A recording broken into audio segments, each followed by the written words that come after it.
ಮಳೆಯಂತೆ ಇತ್ತು. ಇದು ರಾಜವಸುಮನ ಒಣಗಿದ ಚೈತನ್ಯವನ್ನು ಪೋಷಿಸುತ್ತಿತ್ತು. ನಿಜವಾದ ಸಂತೋಷವು ಬಾರಿಯ ಸುಖಗಳಲ್ಲಿ ಅಲ್ಲ, ಆದರೆ ತನ್ನೊಳಗೆ ನೀತಿಯನ್ನು ಬೆಳೆಸಿಕೊಳ್ಳುವುದರಲ್ಲಿ ಅಡಗಿದೆ ಎಂದು ಅವನು ಅರಿತುಕೊಂಡನು. ಋಷಿ ಸದ್ಗುಣಶೀಲ ಜೀವನವನ್ನು ಹೇಗೆ ನಡೆಸಬೇಕು ಎಂಬುದರ ಬಗ್ಗೆ ಮಾರ್ಗದರ್ಶನ ನೀಡುತ್ತಿದ್ದಂತೆ ರಾಜನು ಆಲಿಸಿದನು. ಪ್ರತಿಫಲದ ನಿರೀಕ್ಷೆಯಿಲ್ಲದೆ ಉದಾರವಾಗಿ ನೀಡುವುದು, ಸಹಾನುಭೂತಿ ಮತ್ತು ಸ್ಪಷ್ಟತೆಯಿಂದ ವರ್ತಿಸುವುದು ಮತ್ತು ತನ್ನದೇ ಆದ ಆದೇಶವನ್ನು ಗೌರವಿಸುವುದು. ಸೂರ್ಯನು ಮುಳುಗಲು ಪ್ರಾರಂಭಿಸಿದಾಗ ಕಾಡಿನ ಮೇಲೆ ಬೆಚ್ಚಗಿನ ಕಿತ್ತಳೆ ಬಣ್ಣದ ಹೊಳಪನ್ನು ಬೀಸಿದ ರಾಜವಸುಮನು ತನ್ನ ಹೃದಯವು ರೂಪಾಂತರಗೊಂಡಿದೆ ಎಂದು ಭಾವಿಸಿದನು. ನೀತಿಯು ಕೇವಲ ಒಂದು ಅಮೂರ್ತ ಪರಿಕಲ್ಪನೆಯಲ್ಲ, ಆದರೆ ತನ್ನ ಜೀವನಕ್ಕೆ ಶಾಂತಿ ಮತ್ತು ನೆರವೇರಿಕೆಯನ್ನು ತರಬಲ್ಲ ಒಂದು ಜೀವಂತ ಶಕ್ತಿಯಾಗಿದೆ ಎಂದು ಅವನು ನೋಡಿದನು. ಋಷಿಯ ಮಾತುಗಳು ಅವನೊಳಗೆ ಏನನ್ನಾದರೂ ಜಾಗೃತಗೊಳಿಸಿದವು. ಉದ್ದೇಶದ ಪ್ರಜ್ಞೆ, ಬುದ್ಧಿವಂತಿಕೆ ಮತ್ತು ಸಹಾನುಭೂತಿಯೊಂದಿಗೆ ಕಾರ್ಯನಿರ್ವಹಿಸುವ ಬಳಕೆ. ತನ್ನ ಕಣ್ಣುಗಳಲ್ಲಿ ಗೌರವದಿಂದ ರಾಜನು ಋಷಿಯ ಕಡೆಗೆ ತಿರುಗಿ, ನೀವು ಮಾತನಾಡುವ ಈ ಅಚಲವಾದ ದೃಢತೆಯನ್ನು, ಈ ಪ್ರಯೋಜನದ ಮೂಲವನ್ನು ಹೇಗೆ ಬೆಳೆಸಿಕೊಳ್ಳಬಹುದು ಎಂದು ಕೇಳಿದನು. ಋಷಿ ಮುಗುಳ್ನಕ್ಕನು. ಪ್ರಾಚೀನ ಬುದ್ಧಿವಂತಿಕೆಯಿಂದ ತನ್ನ ಕಣ್ಣುಗಳು ಮಿನುಗುತ್ತಿದ್ದವು. ಸದ್ಗುಣಶೀಲ ಮತ್ತು ವಿದ್ಯಾವಂತ ಆತ್ಮಗಳ ಸಹವಾಸವನ್ನು ಹುಡುಕಿ ಅವರ ಉದಾಹರಣೆಗೆ ಗೌರವವನ್ನು ಕೊಡಿ. ಅವರ ಮಾರ್ಗದರ್ಶನದ ಮೂಲಕ ನೀವು ನೀತಿಯ ಹಾದಿಯಲ್ಲಿ ನಡೆಯಲು ಶಕ್ತಿಯನ್ನು ಕಂಡುಕೊಳ್ಳುತ್ತೀರಿ. ರಾಜವಸುಮನು ಕಾಡಿನಿಂದ ಹೊರಟು ಹೋದಾಗ ಅವನು ಭಾವಿಸಿದನು, ಸೂರ್ಯನು ಮಿಥಿಲಾ ಸಾಮ್ರಾಜ್ಯದ ಮೇಲೆ ಉದಯಿಸಲು ಪ್ರಾರಂಭಿಸಿ ಆ ಭೂಪ್ರದೇಶದ ಮೇಲೆ ಬೆಚ್ಚಗಿನ ಹೊಳಪನ್ನು ಬೀರಿದನು. ತನ್ನ ಬುದ್ಧಿವಂತಿಕೆ ಮತ್ತು ಜ್ಞಾನಕ್ಕೆ ಹೆಸರುವಾಸಿಯಾದ ರಾಜ ಜನಕನು ತನ್ನ ಸಿಂಹಾಸನದ ಮೇಲೆ ಕುಳಿತು ತನ್ನ ಸಲಹೆಗಾರರು ಮತ್ತು ಋಷಿಗಳಿಂದ ಸುತ್ತುವರಿದನು. ಅವರಲ್ಲಿ ಪ್ರಾಚೀನ ಗ್ರಂಥಗಳನ್ನು ಅಧ್ಯಯನ ಮಾಡಲು ವರ್ಷಗಳ ಕಾಲ ಕಳೆದ ಪೂಜ್ಯ ಋಷಿ ಯಾಜ್ಞವಲ್ಕ್ಯನು ಸೇರಿದ್ದನು. ಬ್ರಹ್ಮಾಂಡದ ಬಗ್ಗೆ ತನ್ನ ತಿಳುವಳಿಕೆಯನ್ನು ವಿಸ್ತರಿಸಲು ಪ್ರಯತ್ನಿಸಿದ ಜನಕನು ಸ್ವಲ್ಪ ಸಮಯದಿಂದ ತನ್ನೊಳಗೆ ಉರಿಯುತ್ತಿದ್ದ ಪ್ರಶ್ನೆಯೊಂದಿಗೆ ಯಾಜ್ಞವಲ್ಕ್ಯನ ಕಡೆಗೆ ತಿರುಗಿದನು. ಓ ಪೂಜ್ಯ ಋಷಿ, ಎಷ್ಟು ರೀತಿಯ ಇಂದ್ರಿಯಗಳಿವೆ? ಪ್ರಕೃತಿ ಮತ್ತು ಅದರ ವಿವಿಧ ಅಭಿವ್ಯಕ್ತಿಗಳು ಯಾವುವು ಭ್ರಮವನ್ನು ಮೀರಿದ್ದು ಯಾವುದು ಅಂತಿಮ ವಾಸ್ತವ? ಅವನು ವಿರಾಮಗೊಳಿಸಿದನು. ಅವನ ಕಣ್ಣುಗಳು ಬ್ರಹ್ಮಾಂಡದ ರಹಸ್ಯಗಳನ್ನು ತೆರೆಯಲು ಪ್ರಯತ್ನಿಸುತ್ತಿರುವಂತೆ ಯಾಜ್ಞವಲ್ಕ್ಯನ ಮೇಲೆ ಮುಚ್ಚಿದವು. ಸೌಮ್ಯವಾದ ನಗುವಿನೊಂದಿಗೆ ಯಾಜ್ಞವಲ್ಕ್ಯನು ಜ್ಞಾನದ ವರ್ಣಚಿತ್ರದಂತೆ ತೆರೆದುಕೊಳ್ಳುವ ಕಥೆಯನ್ನು ಹೆಣೆಯಲು ಪ್ರಾರಂಭಿಸಿದನು. ಓ ಅರಸನೇ, ನನ್ನ ಮಾತನ್ನು ಹೇಳು, ಏಕೆಂದರೆ ಬ್ರಹ್ಮಾಂಡದ ರಹಸ್ಯಗಳನ್ನು ಅರ್ಥಮಾಡಿಕೊಳ್ಳಲು ತಮ್ಮ ಜೀವನವನ್ನು ಮುಡಿಪಾಗಿಟ್ಟಿರುವ ಸಾಂಖ್ಯರ ಪ್ರಾಚೀನ ಬುದ್ಧಿವಂತಿಕೆಯನ್ನು ನಾನು ನಿನಗೆ ತಿಳಿಸುತ್ತೇನೆ ಎಂದು ಹೇಳಿದನು. ಯಾಜ್ಞವಲ್ಕ್ಯರು ಮಾತನಾಡುತ್ತಿದ್ದಂತೆ ಅವರ ಮಾತುಗಳು ಸೃಷ್ಟಿ ಮತ್ತು ವಿನಾಶದ ಸಂಕೀರ್ಣ ಮಾದರಿಯನ್ನು ಹೆಣೆದವು. ಅವರು ಪ್ರಕೃತಿ ಎಂದು ಕರೆಯಲ್ಪಡುವ 8 ತತ್ವಗಳನ್ನು ವಿವರಿಸಿದ್ದಾರೆ. ಅಪ್ರಕಟಿತ ಮಹತ್ ಪ್ರಜ್ಞೆ ಮತ್ತು 5 ಸೂಕ್ಷ್ಮ ಅಂಶಗಳು: ಭೂಮಿ, ಗಾಳಿ, ಬಾಹ್ಯಾಕಾಶ, ನೀರು ಮತ್ತು ಬೆಳಕು. ಇವು ಅಸ್ತಿತ್ವದ ಮೂಲಭೂತ ಬಿಲ್ಡಿಂಗ್ ಬ್ಲಾಕ್ಸ್ ಎಂದು ಅವರು ವಿವರಿಸಿದರು. ಆದರೆ ಯಾಜ್ಞವಲ್ಕ್ಯರ ಕಥೆಯು ಅಲ್ಲಿಗೇ ನಿಲ್ಲಲಿಲ್ಲ. ಅವರು ಈ ತತ್ವಗಳಿಂದ ಉದ್ಭವಿಸುವ 16 ಮಾರ್ಪಾಡುಗಳ ಬಗ್ಗೆ ಮಾತನಾಡಿದರು. ಗ್ರಹಿಕೆಯ ಇಂದ್ರಿಯಗಳು ಕಿವಿ, ಚರ್ಮ, ನಾಲಿಗೆ, ಮೂಗು ಮತ್ತು ಕ್ರಿಯೆಯ ಇಂದ್ರಿಯಗಳು ಮಾತು, ಕೈಕಾಲು, ಜೊತೆಗೆ ಸಂತೋಷದ ಅಂಗಗಳು ಮತ್ತು ಮನಸ್ಸು. ಇವು ಪ್ರಕೃತಿಯ ವಿವಿಧ ರೂಪಗಳ ಅಭಿವ್ಯಕ್ತಿಗಳು ಎಂದು ಅವರು ಹೇಳಿದರು. ಯಾಜ್ಞವಲ್ಕ್ಯರು ಮಾತನಾಡುವುದನ್ನು ಮುಂದುವರೆಸಿದಾಗ ಅವರ ಮಾತುಗಳು ಎಲ್ಲ ಅಸ್ತಿತ್ವದ ಆಧಾರವಾಗಿರುವ ಸೃಷ್ಟಿ ಮತ್ತು ವಿನಾಶದ ಸಂಕೀರ್ಣ ನೃತ್ಯವನ್ನು ಬಹಿರಂಗಪಡಿಸಿದವು. ಅವರು ಮಹಾತ್ಮನಿಗೆ ಜನ್ಮ ನೀಡಿದ ಅಪ್ರಕಟಿತತೆಯ ಬಗ್ಗೆ ಮಾತನಾಡಿದರು. ಅದು ಪ್ರಜ್ಞೆಗೆ ಜನ್ಮ ನೀಡಿತು ಮತ್ತು ಪ್ರಜ್ಞೆಯಿಂದ ಮನಸ್ಸು ಮತ್ತು 5 ಮಹಾನ್ ಅಂಶಗಳು: ಭೂಮಿ, ಗಾಳಿ, ಬಾಹ್ಯಾಕಾಶ, ನೀರು ಮತ್ತು ಬೆಳಕು ಹೊರಹೊಮ್ಮಿದವು. ಯಾಜ್ಞವಲ್ಕ್ಯನು ಈ ತತ್ವಗಳಿಂದ ಉದ್ಭವಿಸುವ 9 ಸೃಷ್ಟಿಗಳನ್ನು ವಿವರಿಸಿದಾಗ ರಾಜನು ಶ್ರದ್ಧೆಯಿಂದ ಆಲಿಸಿದನು. ಧ್ವನಿ ಮತ್ತು ಸ್ಪರ್ಶರೂಪ ಮತ್ತು ರುಚಿ, ಪರಿಮಳ ಮತ್ತು ಚಿಂತನೆಯ ಬಹುಸಂಖ್ಯೆಯ ಸೃಷ್ಟಿ. ಅವನು ಮೇಲ್ಮುಖವಾಗಿ ಏರುವ ಪ್ರಾಣ ಉಸಿರಾಟಗಳ ಬಗ್ಗೆ ಮತ್ತು ದೇಹದ ಕೆಳಗಿನ ಭಾಗಗಳಲ್ಲಿ ಅಡ್ಡಲಾಗಿ ಚಲಿಸುವಂತಹವುಗಳ ಬಗ್ಗೆ ಮಾತನಾಡಿದನು. ಕಥೆಯು ತೆರೆದುಕೊಳ್ಳುತ್ತಿದ್ದಂತೆ ಜನಕನ ಕಣ್ಣುಗಳು ಆಶ್ಚರ್ಯದಿಂದ ವಿಶಾಲವಾದವು. ಅವನ ಮನಸ್ಸು ಅಸ್ತಿತ್ವದ ಈ ವಿವಿಧ ಅಂಶಗಳನ್ನು ಸಂಪರ್ಕಿಸುವ ಎಳೆಗಳನ್ನು ಗ್ರಹಿಸುತ್ತಿತ್ತು ಮತ್ತು ಯಾಜ್ಞವಲ್ಕ್ಯನು ಅಂತಿಮವಾಗಿ ಮಾತನಾಡುವುದನ್ನು ನಿಲ್ಲಿಸಿದಾಗ ರಾಜ್ಯವು ಸೃಷ್ಟಿಯ ಮೂಲತತ್ವದೊಂದಿಗೆ ಪ್ರತಿಧ್ವನಿಸುವಂತಹ ಮೌನದಲ್ಲಿ ಸ್ನಾನ ಮಾಡಿತು. ಶಾಂತ ಧ್ವನಿಯಲ್ಲಿ ಯಾಜ್ಞವಲ್ಕ್ಯನು ಯುಗಯುಗಗಳಿಂದ ಚಾಲ್ತಿಯಲ್ಲಿದ್ದ ಪ್ರಾಚೀನ ಜ್ಞಾನವನ್ನು ರಾಜನೊಂದಿಗೆ ಹಂಚಿಕೊಳ್ಳಲು ಪ್ರಾರಂಭಿಸಿದನು. ರಾಜನೇ, ಚೆನ್ನಾಗಿ ಕೇಳು, ಏಕೆಂದರೆ ನಾನು ನಿನಗೆ ಕಾಲ ಮತ್ತು ಸೃಷ್ಟಿಯ ರಹಸ್ಯಗಳನ್ನು ಬಹಿರಂಗಪಡಿಸುತ್ತೇನೆ ಎಂದು ಹೇಳಿದನು. ಅವನು ಮಾತನಾಡುವಾಗ ಯಾಜ್ಞವಲ್ಕ್ಯನ ಮಾತುಗಳು ವಿಸ್ಮಯ ಮತ್ತು ವಿಸ್ಮಯದ ಭಾವಚಿತ್ರವನ್ನು ರಚಿಸಿದವು. ಅವನು ವಿವರಿಸಿದನು, ಸರ್ವೋಚ್ಚ ಪುರುಷ ಅಪ್ರಕಟಿತ 10,000 ಕಲ್ಪಗಳ ಕಾಲ ಉಳಿಯುವ ಒಂದು ದಿನವನ್ನು ಕೊಂದಿತು. ಮಾನವ ಗ್ರಹಿಕೆಯನ್ನು ಧಿಕ್ಕರಿಸಿದ ಶಾಶ್ವತ ಸಮಯ, ಮತ್ತು ಇನ್ನೂ ಇದು ಕೇವಲ ಯಾವುದೇ ಸಾಮಾನ್ಯ ದಿನವಲ್ಲ, ಇದು ಸೃಷ್ಟಿಯ ಚಕ್ರವಾಗಿತ್ತು. ಅಲ್ಲಿ ಬ್ರಹ್ಮಾಂಡವು ದೈವಿಕ ಆಳದಿಂದ ಕಮಲದ ಹೂವಿನಂತೆ ತೆರೆದುಕೊಂಡಿತು. ಪರಮ ಪುರುಷನ ರಾತ್ರಿ ಕೊನೆಗೊಳ್ಳುತ್ತಿದ್ದಂತೆ ಅವನು ನಡುಗಿದನು ಮತ್ತು ಎಚ್ಚರಗೊಂಡನು. ಸೌಮ್ಯವಾದ ಸ್ಪರ್ಶದಿಂದ ಅವನು ಎಲ್ಲಾ ಜೀವಿಗಳನ್ನು ಪೋಷಿಸುವ ಗಿಡಮೂಲಿಕೆಗಳು ಮತ್ತು ಸಸ್ಯಗಳನ್ನು ಹೊರತಂದನು. ತದನಂತರ ಒಂದು ಚಿನ್ನದ ಮೊಟ್ಟೆಯಿಂದ ಸೃಷ್ಟಿಯ ಸಾರವನ್ನು ಸಾಕಾರಗೊಳಿಸಿದ ಮಹಾನ್ ತಪಸ್ವಿ ಬ್ರಹ್ಮನು ಹೊರಹೊಮ್ಮಿದನು. 1 ವರ್ಷ ಬ್ರಹ್ಮನು ಮೊಟ್ಟೆಯೊಳಗೆ ವಾಸಿಸುತ್ತಿದ್ದನು. ಬ್ರಹ್ಮಾಂಡದ ಮೌನದಿಂದ ಸುತ್ತುವರಿದನು. ಅಂತಿಮವಾಗಿ ಬ್ರಹ್ಮನು ಹೊರಹೊಮ್ಮಿದನು ಮತ್ತು ತನ್ನ ಮೊದಲ ಉಸಿರಿನೊಂದಿಗೆ ಅವನು ಇಡೀ ಭೂಮಿಯನ್ನು ಮತ್ತು ಮೇಲಿನ ಸ್ವರ್ಗವನ್ನು ಸೃಷ್ಟಿಸಿದನು. ನಂತರ ಭಗವಂತನು ಆಕಾಶವನ್ನು ಆಕಾಶದಿಂದ ಬೇರ್ಪಡಿಸಿ ಅಸಂಖ್ಯಾತ ಲೋಕಗಳಿಗೆ ನೆಲೆಯಾಗಿರುವ ವಿಶಾಲ ವಿಸ್ತಾರವನ್ನು ಸೃಷ್ಟಿಸಿದನು. 7,500 ಕಲ್ಪರು ಬ್ರಹ್ಮನ ದಿನವನ್ನು ಅಳತೆ ಮಾಡಿದವು.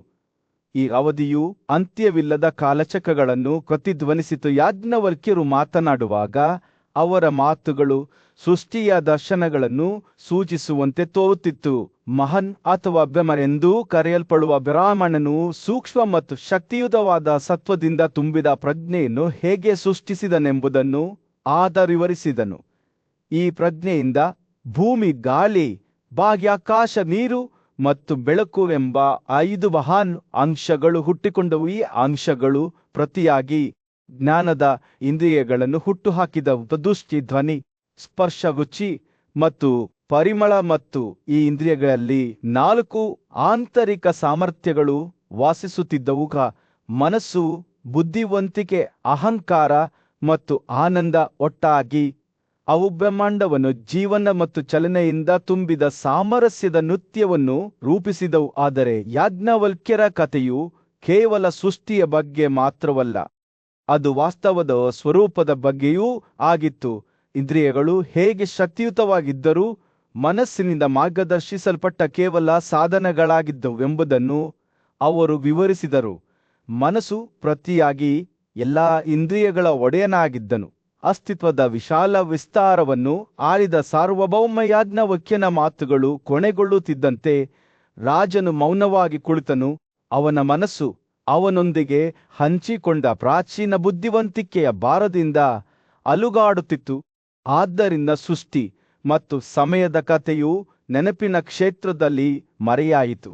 ಕೇವಲ ವಿಸ್ಮಯ ಮತ್ತು ಆಶ್ಚರ್ಯದ ಪೆಸುಗುಟ್ಟನ್ನು ಬಿಟ್ಟು ಹೋಯಿತು. ಬ್ರಹ್ಮಾಂಡದ ರಹಸ್ಯಗಳು ಇನ್ನೂ ಬಿಚ್ಚಿಡಲು ಕಾಯುತ್ತಿವೆಂಬುದನ್ನು ನೆನಪಿಸುತ್ತದೆ.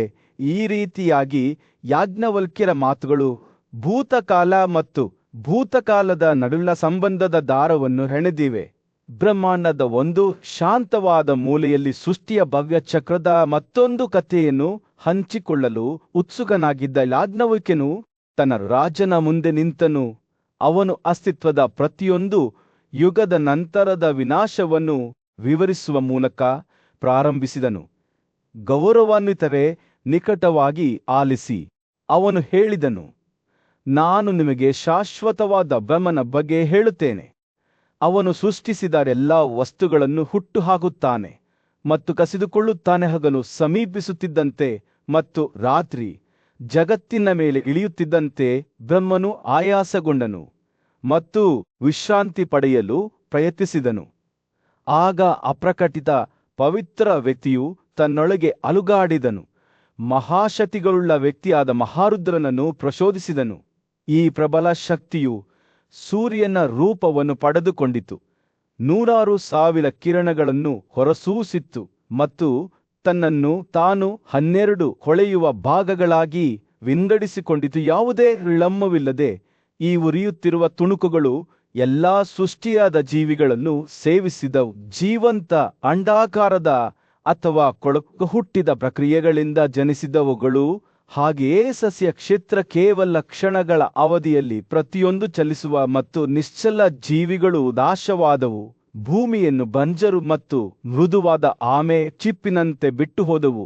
ಗಾಳಿಯು ಭಯಾನಕ ನಿಶ್ಚಲತೆಯಿಂದ ತುಂಬಿತ್ತು. ಆದರೆ ಮಹಾರುದ್ರನ ಕೆಲಸವು ಇನ್ನೂ ಪೂರ್ಣಗೊಂಡಿರಲಿಲ್ಲ.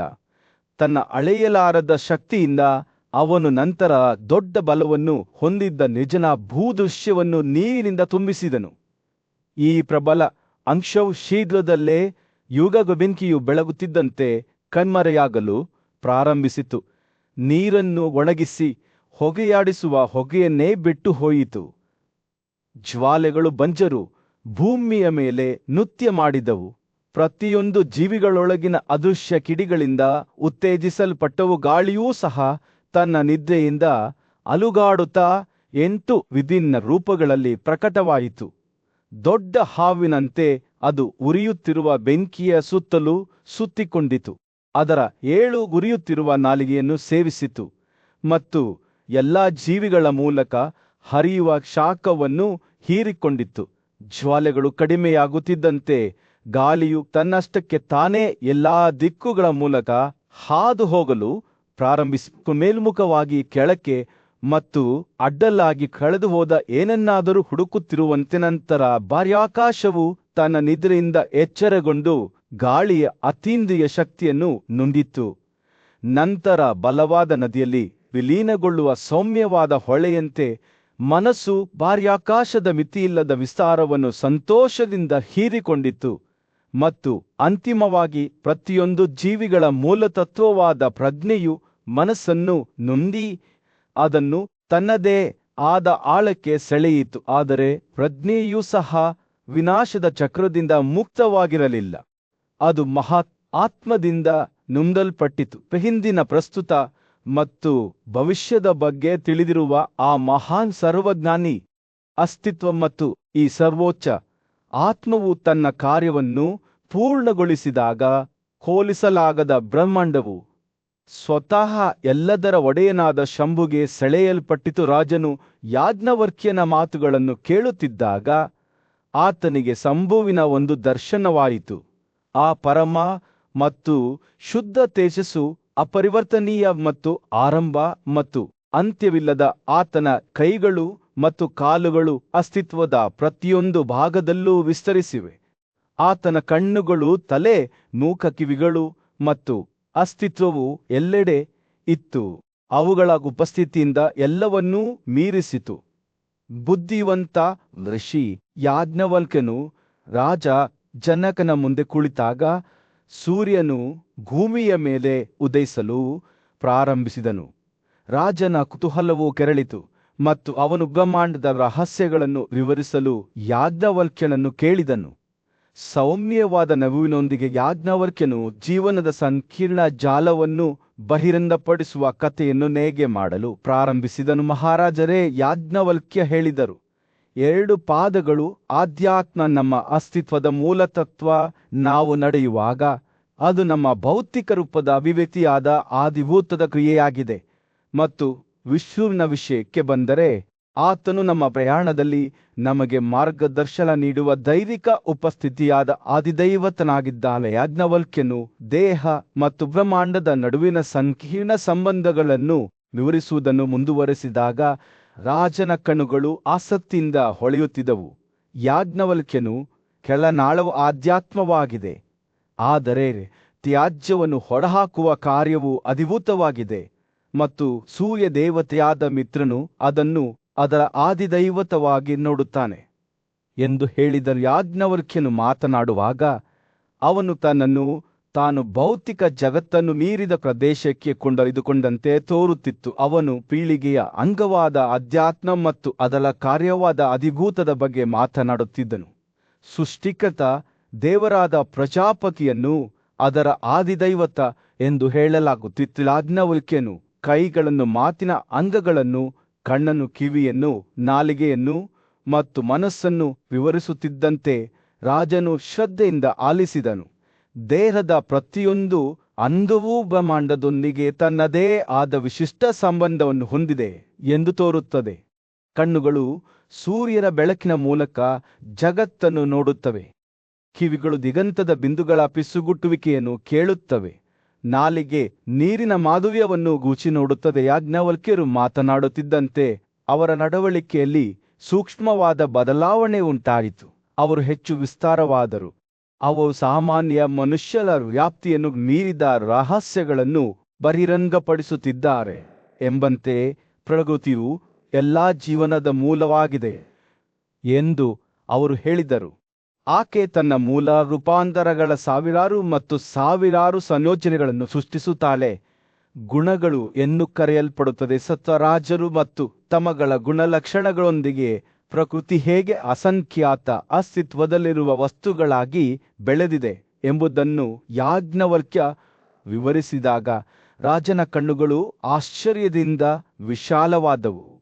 ತಾಳ್ಮೆ, ಸಂತೋಷ, ಸಮೃದ್ಧಿ ಮತ್ತು ತೃಪ್ತಿ ಎಂದು ಯಾಜ್ಞವಲ್ಕ್ಯ ಹೇಳಿದರು. ಆದರೆ ಅವರು ರಾಜರ ಬಗ್ಗೆ ಮಾತನಾಡುವಾಗ ಅವರ ಧ್ವನಿಯಲ್ಲಿ ಒಂದು ಸೂಕ್ಷ್ಮವಾದ ಕತ್ತಲೆ ಇತ್ತು. ವೈಯಕ್ತಿಕ ಸೌಂದರ್ಯದ ಹೆಮ್ಮೆ, ಪ್ರಭುತ್ವದ ಪ್ರತಿಪಾದನೆ, ಯುದ್ಧ ಮತ್ತು ನೀಡಲು ಬಹಿರಂಗಪಡಿಸುವಿಕೆ ಇವು ರಾಜರ ಗುಣಲಕ್ಷಣಗಳಿಂದ ಹುಟ್ಟಿಕೊಂಡ ಗುಣಗಳ ನಂತರ ಭೂಮಿಯ ಮೇಲೆ ಬೀಳುವ ನೆರಳಿನಂತೆ ಯಾಜ್ಞವಲ್ಕ್ಯನು ತಮಸ್ ಬಗ್ಗೆ ಮಾತನಾಡಿದನು. ನೆಮ್ಮದಿಯ ವಾತಾವರಣದಲ್ಲಿ ಪೂಜ್ಯ ಕೃಷಿಯಾದ ಯಾಜ್ಞವಲ್ಕ್ಯನು ರಾಜ ಜನಕನೊಂದಿಗೆ ಕುಳಿತು ಅಸ್ತಿತ್ವದ ಮೂಲಭೂತ ಸ್ವರೂಪದ ಬಗ್ಗೆ ಆಳವಾದ ಬುದ್ಧಿವಂತಿಕೆಯನ್ನು ಹಂಚಿಕೊಂಡನು. ಓ ರಾಜನೇ, ಈ 3 ಗುಣಲಕ್ಷಣಗಳು ಸತ್ವರಾಜರು ಮತ್ತು ತಮಗಳು ಪ್ರಕೃತಿಯ ಮೂಲತತ್ವ ಅಪ್ರಕಟಿತವಾಗಿವೆ. ಅವು ಎಲ್ಲದರಲ್ಲೂ ತಮ್ಮ ರೂಪ ಮತ್ತು ಹಣೆಗರಹವನ್ನು ರೂಪಿಸುತ್ತವೆ. ಅವನು ಮಾತನಾಡುವಾಗ ಪ್ರಾಚೀನ ರಹಸ್ಯಗಳ ಪಿಸುಗುಟ್ಟನ್ನು ಹೊತ್ತಂತೆ ಮರಗಳ ಮೂಲಕ ಮೃದುವಾದ ಗಾಳಿ ಬೀಸುತ್ತಿತ್ತು. ಅಪ್ರಕಟಿತ ಪುರುಷನು 6 ಯೋಗ ಗುಣಲಕ್ಷಣಗಳನ್ನು ಹೊಂದಿದ್ದಾನೆ ಎಂದು ಯಾಜ್ಞವಲ್ಕ್ಯ ಮುಂದುವರಿಸಿದರು.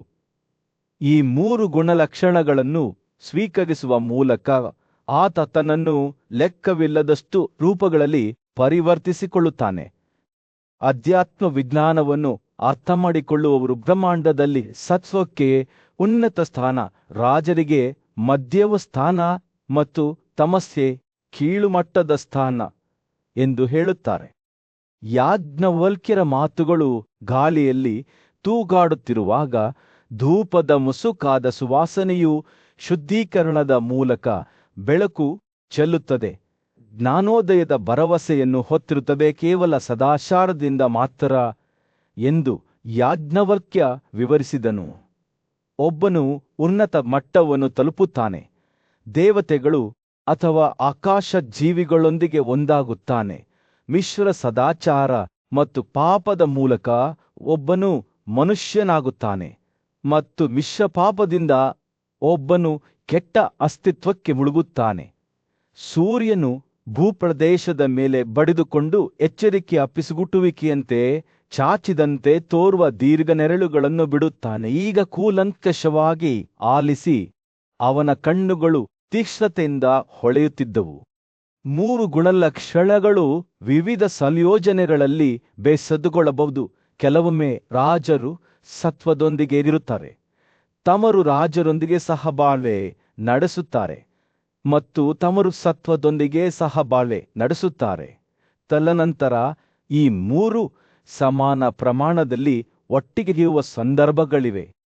ಯಾಜ್ಞವಲ್ಕ್ಯ ಮಾತನಾಡುತ್ತಿದ್ದಂತೆ ಗಾಳಿಯು ಬೇರೆ ಪ್ರಾಪಂಚಿಕ ಶಕ್ತಿಯೊಂದಿಗೆ ಕಂಪಿಸುವಂತೆ ತೋರುತ್ತಿತ್ತು. ಅಪ್ರಕಟಿತವು ಕೇವಲ ಸತ್ವದಿಂದ ಕೂಡಿದಾಗ ಅವನು ದೇವತೆಗಳ ಪ್ರದೇಶಗಳನ್ನು ತಲುಪುತ್ತಾನೆ. ಸತ್ವ ಮತ್ತು ರಾಜಗಳೆರಡರೊಂದಿಗೂ ಅವನು ಮಾನವರ ನಡುವೆ ಜನಿಸುತ್ತಾನೆ ಮತ್ತು ರಾಜರು ಮತ್ತು ತಮರೊಂದಿಗೆ ಅವನು ಮಧ್ಯದ ಕ್ರಮದಲ್ಲಿ ಜನಿಸುತ್ತಾನೆ. ಅಸಂಖ್ಯಾತ ಜೀವಗಳ ಪಿಸುಗುಟ್ಟುವಿಕೆಯನ್ನು ಹೊತ್ತ ಗಾಳಿಯು ಎಲೆಗಳ ಮೂಲಕ ಬೀಸುತ್ತಿತ್ತು. ನೀತಿ ಮತ್ತು ಪಾಪ ಎರಡನ್ನೂ ಮೀರಿದವರು ಎಂದು ಯಾಜ್ಞವಲ್ಕ್ಯ ಘೋಷಿಸಿದರು. ಶಾಶ್ವತವಾದ ಬದಲಾಗದ ಅಶುಷ್ಯಾದ ಮತ್ತು ಅಮರವಾದ ಸ್ಥಳವನ್ನು ತಲುಪುತ್ತಾರೆ. ಜ್ಞಾನವುಳ್ಳ ಪುರುಷರು ಶ್ರೇಷ್ಠವಾದ ಜನ್ಮಗಳನ್ನು ಪಡೆಯುತ್ತಾರೆ. ಅವರ ಸ್ಥಾನವು ದೋಷರಹಿತ ಮತ್ತು ಅಶುಚಿಯಾಗದ ಇಂದ್ರಿಯಗಳ ಅನ್ನು ಮೀರಿಸುತ್ತದೆ. ಅವರು ಮಾತನಾಡುವಾಗ ಆಕಾಶವು ತೆರೆದುಕೊಳ್ಳುವಂತೆ ತೋರುತ್ತದೆ. ಇದು ಮಾರಣಾಂತಿಕ ಗ್ರಹಿಕೆಯನ್ನು ಮೀರಿದ ರಾಜ್ಯವನ್ನು ಬಹಿರಂಗಪಡಿಸುತ್ತದೆ. ಜನಕನು ಗಮನವಿಟ್ಟು ಆಲಿಸಿದನು. ಅವನ ಕಣ್ಣುಗಳು ಮಳೆ ನೀರನ್ನು ಹೀರಿಕೊಳ್ಳುವ ಒಣಗಿದ ಭೂಮಿಯಂತೆ ಬುದ್ಧಿವಂತಿಕೆಯಲ್ಲಿ ಕುಡಿಯುತ್ತಿದ್ದವು. ನನಗೆ ಇನ್ನಷ್ಟು ಹೇಳಿ, ಅವನು ತನ್ನ ಧ್ವನಿಯನ್ನು ಪಿಸುಗುಟ್ಟಿದ ಯಾಜ್ಞವಲ್ಕ್ಯನನ್ನು ಒತ್ತಾಯಿಸಿದನು. ನಾನು ಅಪ್ರಕಟದಲ್ಲಿ ವಾಸಿಸುವ ಪರಮಾತ್ಮನ ಬಗ್ಗೆ ಮತ್ತು ಅವನು ಪ್ರಕೃತಿಯಿಂದ ಹೇಗೆ ಅಸ್ಪೃಶ್ಯನಾಗಿದ್ದಾನೆ ಎಂಬುದನ್ನು ಕೇಳಲು ಬಯಸುತ್ತೇನೆ. ಪ್ರಶಾಂತ ಮತ್ತು ನೆಮ್ಮದಿಯ ವಾತಾವರಣದಲ್ಲಿ ಯಾಜ್ಞವಲ್ಕ್ಯನು ತನ್ನ ಚಿಕ್ಕ ಶಿಷ್ಯನ ಮುಂದೆ ಕುಳಿತು ಸಾಂಖ್ಯರ ಆಳವಾದ ಬುದ್ಧಿವಂತಿಕೆಯನ್ನು ಹಂಚಿಕೊಳ್ಳಲು ಉತ್ಸುಕನಾಗಿದ್ದನು. ಯಾಜ್ಞವಲ್ಕ್ಯನು ಶಾಂತವಾದ ಧ್ವನಿಯಲ್ಲಿ ಮಾತನಾಡಲು ಪ್ರಾರಂಭಿಸಿದಾಗ ಸೂರ್ಯನು ತನ್ನ ಬೆಚ್ಚಗಿನ ಕಿರಣಗಳನ್ನು ಇಬ್ಬರ ಮೇಲೆ ಸುರಿಸಿದನು. ನನ್ನ ಮಗು, ಅವರು ಹೇಳಿದರು, ಗುಣಲಕ್ಷಣಗಳನ್ನು ಮೀರಿದದ್ದು ಅಂತಿಮ ಸತ್ಯವಾಗಿದೆ. ಅದನ್ನು ಗುಣಗಳನ್ನು ನಿಯೋಜಿಸುವ ಮೂಲಕ ಅದನ್ನು ಗ್ರಹಿಸಲಾಗುವುದಿಲ್ಲ ಅಥವಾ ವಿವರಿಸಲಾಗುವುದಿಲ್ಲ. ಆದರೆ ಗುಣಲಕ್ಷಣಗಳನ್ನು ಹೊಂದಿರುವ ಮತ್ತು ಅವುಗಳಲ್ಲಿ ಇಲ್ಲದಿರುವುದನ್ನು ನಾನು ವಿವರಿಸಲು ಪ್ರಯತ್ನಿಸುತ್ತೇನೆ. ಅವರು ಮುಂದುವರಿಸುತ್ತಾ, ಎಲ್ಲಾ ತತ್ವಗಳ ಸತ್ಯವನ್ನು ತಿಳಿದಿರುವ ಮಹಾನ್ಮುನಿಗಳು ಎಲ್ಲಾ ತತ್ವಗಳ ಸತ್ಯವನ್ನು ತಿಳಿದುಕೊಂಡು ಪುರುಷನು ಕೆಂಪು ಹೂವಿನ ಬಣ್ಣವನ್ನು ಪ್ರತಿಬಿಂಬಿಸುವ ಸ್ಫಟಿಕದಂತಹ ಗುಣಲಕ್ಷಣಗಳನ್ನು ವಶಪಡಿಸಿಕೊಂಡಾಗ ಅವನು ಗುಣಲಕ್ಷಣಗಳನ್ನು ಹೊಂದಿದ್ದಾನೆ ಎಂದು ತಿಳಿಯುತ್ತಾನೆ ಎಂದು ಘೋಷಿಸಿದ್ದಾರೆ. ಆದರೆ ಈ ಪ್ರತಿಬಿಂಬಗಳಿಂದ ಮುಕ್ತವಾದಾಗ ಬಾಹ್ಯ ಪ್ರಭಾವಗಳಿಂದ ಲೆಕ್ಕವಿಲ್ಲದ ಸ್ಫಟಿಕದಂತೆ ಅವನ ನಿಜವಾದ ಸ್ವಭಾವದಲ್ಲಿ ಅವನನ್ನು ನೋಡಲಾಗುತ್ತದೆ. ಎಲ್ಲಾ ಗುಣಲಕ್ಷಣಗಳನ್ನು ಮೀರಿ ತನ್ನ ಮಾತುಗಳನ್ನು ತನ್ನ ಕೇಳುಗನ ಮನಸ್ಸಿನಲ್ಲಿ ಮುಳುಗಿಸಲು ಅನುವು ಮಾಡಿಕೊಡುವ ಮೂಲಕ ಯಾಜ್ಞವಲ್ಕ್ಯನು ವಿರಾಮಗೊಳಿಸಿದನು. ಅಪ್ರಕಟಿತ ಪ್ರಕೃತಿ ಆದಿಸ್ವರೂಪದ ವಸ್ತು ತನ್ನ ಸ್ವಭಾವದಿಂದ ಗುಣಲಕ್ಷಣಗಳನ್ನು ಹೊಂದಿದೆ. ಅವಳು ಅವುಗಳನ್ನು ಮೀರಲು ಸಾಧ್ಯವಿಲ್ಲ. ಬುದ್ಧಿಶಕ್ತಿಯ ಕೊರತೆಯಿಂದ ಅವಳು ಈ ಗುಣಲಕ್ಷಣಗಳಿಗೆ ಅಂಟಿಕೊಳ್ಳುತ್ತಾಳೆ. ಜ್ಞಾನ ಮತ್ತು ಅರಿವನ್ನು ಹೊಂದಿರುವ ಪುರುಷನಿಗಿಂತ ಭಿನ್ನವಾಗಿ ಪ್ರಕೃತಿ ಅಜ್ಞಾನ ಮತ್ತು ಸುಪ್ತಾವಸ್ಥೆಯಲ್ಲಿರುತ್ತದೆ. ಯಾಜ್ಞವಲ್ಕ್ಯನು ಮಾತನಾಡುತ್ತಿದ್ದಂತೆ ಅವನ ಮಾತುಗಳು ತಿಳುವಳಿಕೆಯ ಭಾವಚಿತ್ರವನ್ನು ರಚಿಸಿದವು. ಪುರುಷ ಮತ್ತು ಪ್ರಕೃತಿಯ ನಡುವಿನ ಸಂಕೀರ್ಣ ನೃತ್ಯವನ್ನು ಬಹಿರಂಗಪಡಿಸಿದವು. ಪುರುಷನು ತನ್ನ ಸ್ವಭಾವದಿಂದ ಜ್ಞಾನವನ್ನು ಹೊಂದಿದ್ದಾನೆ. ನನಗಿಂತ ದೊಡ್ಡದು ಯಾವುದೂ ಇಲ್ಲ. ಅವನು ಯಾವಾಗಲೂ ಈ ಸತ್ಯದ ಬಗ್ಗೆ ಜಾಗೃತನಾಗಿರುತ್ತಾನೆ. ಈ ಕಾರಣಕ್ಕಾಗಿ ಸ್ವಾಭಾವಿಕವಾಗಿ ನಿರ್ಜೀವ ಮತ್ತು ಬುದ್ಧಿವಂತಿಕೆ ಇಲ್ಲದಿದ್ದರೂ ಪುರುಷನೊಂದಿಗೆ ಒಗ್ಗೂಡಿದಾಗ ಪ್ರಕೃತಿಯು ಜೀವಂತ ಮತ್ತು ಬುದ್ಧಿವಂತವಾಗುತ್ತದೆ. ಆದಾಗ್ಯೂ ಪುರುಷನು ಅಜ್ಞಾನದ ಮೂಲಕ ಪದೇ ಪದೇ ತನ್ನನ್ನು ಗುಣಲಕ್ಷಣಗಳೊಂದಿಗೆ ಸಂಯೋಜಿಸಿಕೊಂಡಾಗ ಅವನು ತನ್ನ ನಿಜವಾದ ಸ್ವಭಾವವನ್ನು ಅರ್ಥ ಮಾಡಿಕೊಳ್ಳಲು ವಿಫಲನಾಗುತ್ತಾನೆ ಮತ್ತು ಹೀಗೆ ಜನನ ಮತ್ತು ಮರಣದ ಚಕ್ರಕ್ಕೆ ಬದ್ಧನಾಗಿರುತ್ತಾನೆ ಎಂದು ಯಾಜ್ಞವಲ್ಕ್ಯ ಎಚ್ಚರಿಸಿದ್ದಾನೆ. ಇದರ ಪರಿಣಾಮವಾಗಿ ಪ್ರಕೃತಿಯಿಂದ ಹರಿಯುವ ತತ್ವಗಳ ಮೇಲೆ ಪುರುಷನ ಪ್ರಭುತ್ವವು ಅವನನ್ನು ಅವುಗಳ ಸ್ವಭಾವದಲ್ಲಿ ಪಾಲ್ಗೊಳ್ಳುವಂತೆ ಮಾಡುತ್ತದೆ. ಸೃಷ್ಟಿ, ಯೋಗ ಮತ್ತು ಇತರ ಅಂಶಗಳಲ್ಲಿ ಅವನ ಏಜೆನ್ಸಿಯು ಅವನಿಗೆ ವಿವಿಧ ಗುಣಗಳನ್ನು ನೀಡುತ್ತದೆ. ಯಾಜ್ಞವಲ್ಕ್ಯನು ಪುರುಷ ಮತ್ತು ಪ್ರಕೃತಿಯನ್ನು ಹೇಗೆ ಪರಿಗಣಿಸುತ್ತಿದ್ದನೆಂಬುದನ್ನು ವಿವರಿಸುವಾಗ ಯುವ ಶಿಷ್ಯನು ಶ್ರದ್ಧೆಯಿಂದ ಆಲಿಸಿದನು. ಪ್ರಕೃತಿ ಎಂದು ಕರೆಯಲ್ಪಡುವ ನಿರ್ದಿಷ್ಟ ತತ್ವಗಳ ಮೇಲೆ ಅವನ ಪ್ರಭುತ್ವಕ್ಕಾಗಿ ಅವನು ಪ್ರಕೃತಿಯ ಸ್ವರೂಪವನ್ನು ಹೊಂದಿದ್ದಾನೆಂದು ಹೇಳಲಾಗುತ್ತದೆ.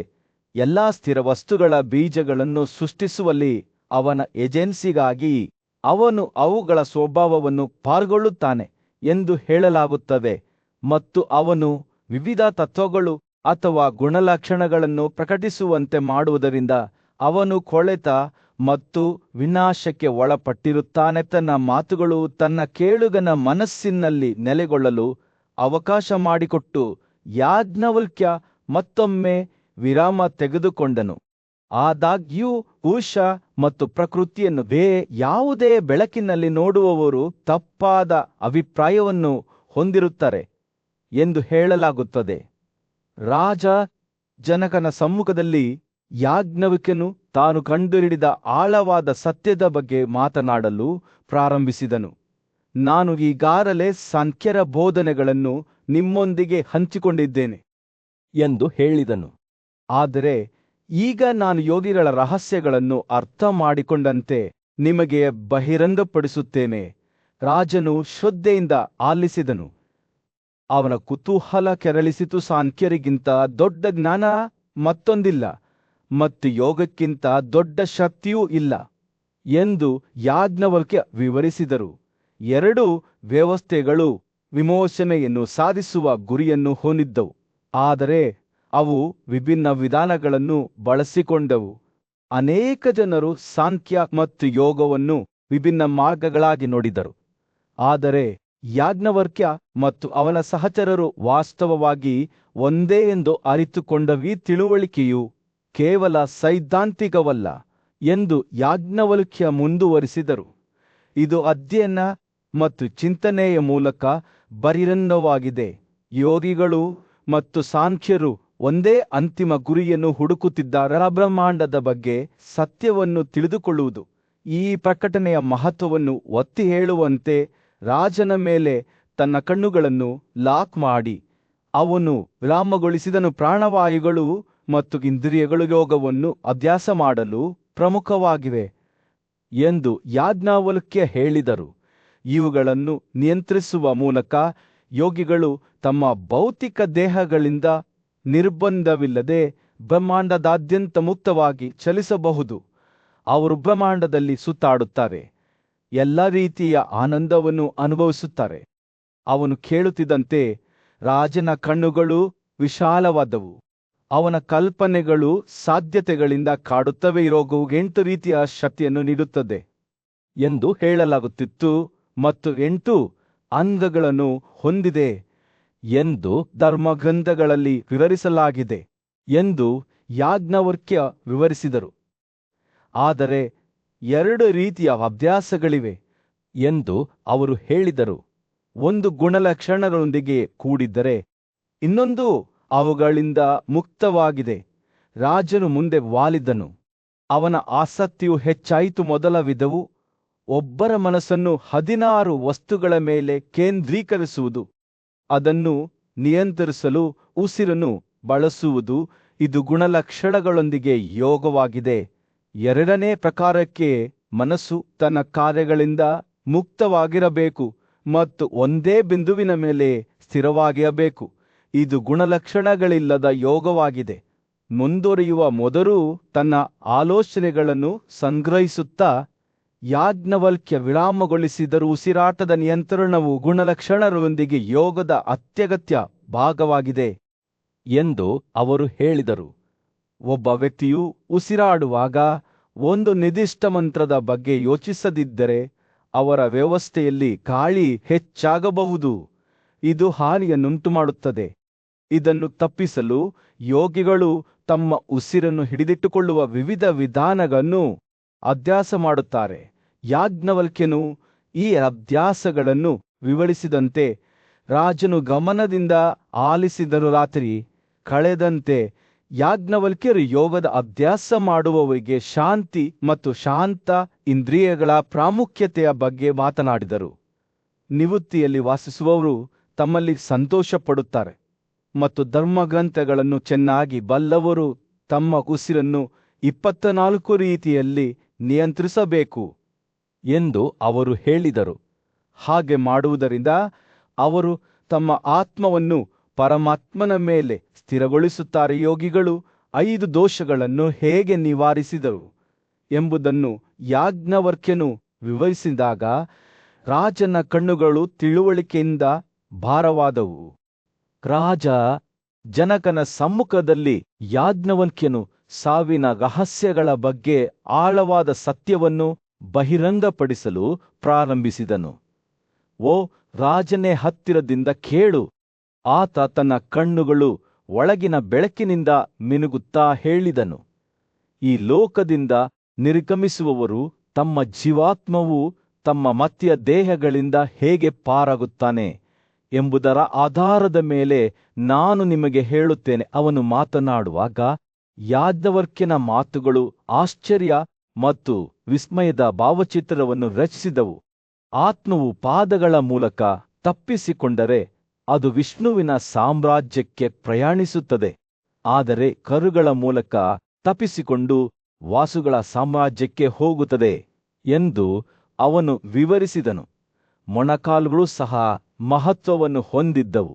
ಅವುಗಳ ಮೂಲಕ ತಮ್ಮ ದೇಹಗಳನ್ನು ಬಿಟ್ಟು ಹೋದವರಿಗೆ ಅವರ ಆಕಾಶ ವಾಸಸ್ಥಾನದಲ್ಲಿ ಸಾಧಕರನ್ನು ಸೇರುತ್ತವೆ. ಯಾಜ್ಞವಲ್ಕ್ಯನು ತನ್ನ ಕಥೆಯನ್ನು ಮುಂದುವರಿಸಿದಾಗ ರಾಜನು ಶ್ರದ್ಧೆಯಿಂದ ಆಲಿಸಿದನು. ಅವನು ಮರ್ತ್ಯ ಜಗತ್ತನ್ನು ಮೀರಿದ ಪ್ರದೇಶಗಳ ಬಗ್ಗೆ ಮಾತನಾಡಿದನು. ಮಿತ್ರನ ಸಾಮ್ರಾಜ್ಯ, ಅಲ್ಲಿ ಆತ್ಮಗಳು ಕೆಳನಾಳದ ಮೂಲಕ ಹಾದು ಹೋದವು.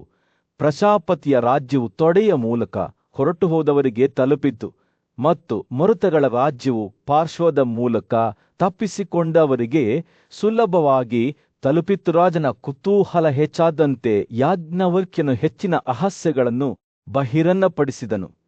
ಅವನು ಚಂದ್ರಮನ ಸಾಮ್ರಾಜ್ಯಕ್ಕೆ ಕಾರಣವಾದ ಮೂಗಿನ ಹೊಳ್ಳೆಗಳ ಬಗ್ಗೆ ಮಾತನಾಡುತ್ತಿದ್ದನು.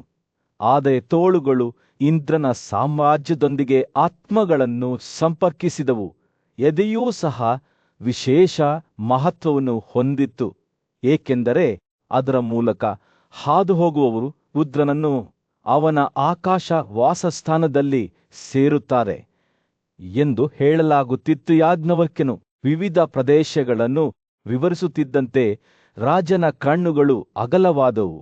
ಪ್ರತಿಯೊಂದು ಅಸ್ತಿತ್ವದ ವಿಭಿನ್ನ ಕ್ಷೇತ್ರಕ್ಕೆ ಒಂದು ಹೆಬ್ಬಾಗಿಲು ಮತ್ತು ಕುತ್ತಿಗೆಯ ಮೂಲಕ ಹೊರಡುವವರ ಬಗ್ಗೆ ಏನು ಅವನು ಕೇಳಿದನು. ಅವನ ಧ್ವನಿಯು ಪಿಸುಗುಟ್ಟುವಿಕೆಯ ಮೇಲಿತ್ತು. ಯಾಜ್ಞವಲ್ಕ್ಯನು ನಗುತ್ತಿದ್ದನು. ಅವನ ಕಣ್ಣುಗಳು ಜ್ಞಾನದಿಂದ ಮಿನುಗುತ್ತಿದ್ದವು. ಅವರು ಆ ಮಹಾನ್ ತಪಸ್ವಿ ನಾರನನ್ನು ತನ್ನ ಅತ್ಯುತ್ತಮ ಕ್ಷೇತ್ರದಲ್ಲಿ ಸೇರಿಕೊಳ್ಳುತ್ತಾರೆ. ಸೂರ್ಯನು ಮುಳುಗಲು ಪ್ರಾರಂಭಿಸಿದಾಗ ಸಭೆಯ ಮೇಲೆ ಬೆಚ್ಚಗಿನ ಕಿತ್ತಳೆ ಬಣ್ಣದ ಹೊಳಪನ್ನು ಬೀಸಿದ ಯಾಜ್ಞವಲ್ಕ್ಯನು ಸಾವಿನ ಸಮೀಪವನ್ನು ಮುನ್ಸೂಚಿಸಿದ ಪೂರ್ವಭಾವಿ ಚಿಹ್ನೆಗಳ ಬಗ್ಗೆ ಮಾತನಾಡಿದರು. ಕಾಣದಿದ್ದಾಗ ಅಂತ್ಯವು ಹತ್ತಿರದಲ್ಲಿದೆ ಎಂದು ಸೂಚಿಸಿದ ಸ್ಥಿರ ನಕ್ಷತ್ರ ಅರಂಗತಿಯ ಬಗ್ಗೆ ಹೇಳಿದರು. ಜೇಡದ ಜಾಲದಂತಹ ರಂಧ್ರಗಳನ್ನು ಹೊಂದಿರುವ ಚಂದ್ರನ ಡಿಸ್ಕ್ ಮತ್ತು ಇದೇ ರೀತಿಯ ಗುರುತುಗಳನ್ನು ಹೊಂದಿರುವ ಸೌರ ಡಿಸ್ಕ್. ಯಾಜ್ಞವಲ್ಕ್ಯನು ಚಿಹ್ನೆಗಳನ್ನು ಪ್ರಕಟಿಸಿದಾಗ ರಾಜನು ಗಂಭೀರವಾಗಿ ಆಲಿಸಿದನು. ಇತರರ ಕಣ್ಣುಗಳಲ್ಲಿ ಪ್ರತಿಬಿಂಬಿತವಾದ ಪ್ರತಿಮೆಗಳ ನಷ್ಟ, ಒಬ್ಬರ ಸ್ವಂತ ಹೊಳಪು ಅಥವಾ ಬುದ್ಧಿವಂತಿಕೆಯ ಅವನತಿ ಮತ್ತು ದೇವತೆಗಳ ಬಗೆಗಿನ ನಿರ್ಲಕ್ಷ್ಯ ಅಥವಾ ಬ್ರಾಹ್ಮಣರೊಂದಿಗಿನ ಜಗಳಗಳು. ಅವನು ಸಾವನ್ನು ಸೂಚಿಸುವ ಬಣ್ಣಗಳ ಬಗ್ಗೆ ಮಾತನಾಡುತ್ತಾನಲ್ಲ. ಕಪ್ಪು ಬಣ್ಣವು ಮುಸುಕಾಗುತ್ತದೆ ಮತ್ತು ಚಂದ್ರ ಅಥವಾ ಸೌರ ಫಲಕಗಳು ರಂಧ್ರಗಳಿಂದ ಕೂಡಿರುತ್ತವೆ. ರಾತ್ರಿ ಆಳವಾಗುತ್ತಿದ್ದಂತೆ ಯಾಜ್ಞವಲ್ಕ್ಯನು ಅಂತಿಮ ಚಿಹ್ನೆಗಳನ್ನು ಬಹಿರಂಗಪಡಿಸಿದನು. ಅವು ಸಾವು ಸನ್ನಿಹಿತವಾಗಿದೆ ಎಂದು ಸೂಚಿಸಿದವು. ಒಬ್ಬರ ಎಡಗಣ್ಣಿನಿಂದ ಕಣ್ಣೀರಿನ ಹರಿವು. ಅವನು ಹೇಳಿದನು, ಅವನ ಧ್ವನಿ ಮಂದ ಮತ್ತು ಗಂಭೀರವಾಗಿದೆ. ಅಥವಾ ಒಬ್ಬರ ತಲೆಯಿಂದ ಹೊರಹೊಮ್ಮುವ ಆವಿಗಳು ಇವು ಹಗಲು ಹೊರಡುವ ಮೊದಲೇ ಆ ವ್ಯಕ್ತಿ ಸಾಯುತ್ತಾನೆ ಎಂಬ ಖಚಿತ ಸೂಚನೆಗಳಾಗಿವೆ. ರಾಜ ಜನಕನ ಸಮ್ಮುಖದಲ್ಲಿ ಯಾಜ್ಞವಲ್ಕ್ಯನು ತನ್ನ ಸ್ವಂತ ಆಧ್ಯಾತ್ಮಿಕ ಪ್ರಯಾಣದ ಕಥೆಯನ್ನು ವಿವರಿಸಿದನು. ಅವನು ವಿವರಿಸುವ ಮೂಲಕ ಪ್ರಾರಂಭಿಸಿದನು. ತಾನು ಒಮ್ಮೆ ಅಪ್ರಕಟದಲ್ಲಿ ನೆಲೆಸಿರುವ ಪರಮಬ್ರಹ್ಮನನ್ನು ಅರ್ಥ ಮಾಡಿಕೊಳ್ಳಲು ಪ್ರಯತ್ನಿಸಿದ್ದೇನೆ. ರಾಜನ ಪ್ರಶ್ನೆಯು ಆಳವಾದದ್ದಾಗಿತ್ತು ಮತ್ತು ಎಚ್ಚರಿಕೆಯಿಂದ ಆಲಿಸುವಂತೆ ಯಾಜ್ಞವಲ್ಕ್ಯನು ಅವನಿಗೆ ಎಚ್ಚರಿಕೆ ನೀಡಿದನು. ನಂತರ ಯಾಜ್ಞವಲ್ಕ್ಯನು ತಾನು ಬೆಳಕಿನ ಪ್ರಬಲ ದೇವತೆಯಾದ ಸೂರ್ಯನಿಂದ ಯಜ್ಞಗಳನ್ನು ಪಡೆದಿದ್ದೇನೆ ಎಂದು ಬಹಿರಂಗಪಡಿಸಿದನು. ತಾನು ಜ್ಞಾನದ ಕೋರಿಕೆಯೊಂದಿಗೆ ಸೂರ್ಯನ ಬಳಿಗೆ ಹೇಗೆ ವಿನಮ್ರವಾಗಿ ಬಂದಿದ್ದೇನೆ ಮತ್ತು ಸೂರ್ಯನು ತನ್ನ ಬಯಕೆಯನ್ನು ಹೇಗೆ ಈಡೇರಿಸಿದ್ದಾನೆ ಎಂಬುದನ್ನು ವಿವರಿಸಿದನು. ಮಾತಿನ ಮೂರ್ತರೂಪವಾದ ಸರಸ್ವತಿ ದೇವಿಯನ್ನು ಯಾಜ್ಞವಲ್ಕ್ಯನ ದೇಹವನ್ನು ಪ್ರವೇಶಿಸಲು ಕಳಿಸಲಾಯಿತು. ಅವನನ್ನು ತೀವ್ರ ಶಕ್ತಿಯಿಂದ ತುಂಬಿಸಲಾಯಿತು. ದೇವಿಯು ತನ್ನೊಳಗೆ ತನ್ನನ್ನು ಹಿಡಿದಿಟ್ಟುಕೊಂಡಾಗ ತಾನು ಸಹಿಸಲಾರೆ ಎಂಬ ಉರಿಯುವ ಸಂವೇದನೆಯನ್ನು ಯಾಜ್ಞವಲ್ಕ್ಯನು ಅನುಭವಿಸಿದನು. ಈ ಅಗ್ನಿ ಪರೀಕ್ಷೆಯು ತನ್ನ ಆಧ್ಯಾತ್ಮಿಕ ಬೆಳವಣಿಗೆಗೆ ಉದ್ದೇಶಿಸಿದೆ ಎಂದು ತಿಳಿಯದೆ ಯಾತನೆಯಿಂದ ಅವನು ಹತ್ತಿರದ ತೊರೆಗೆ ಧುಮುಕಿದನು. ಆ ನೋವು ಶೀಘ್ರದಲ್ಲೇ ಕಡಿಮೆಯಾಗುತ್ತದೆ ಎಂದು ಸೂರ್ಯನು ಅವನಿಗೆ ಭರವಸೆ ನೀಡಿದನು ಮತ್ತು ನಿಜವಾಗಿ ಅದು ಹಾಗೆಯೇ ಆಯಿತು.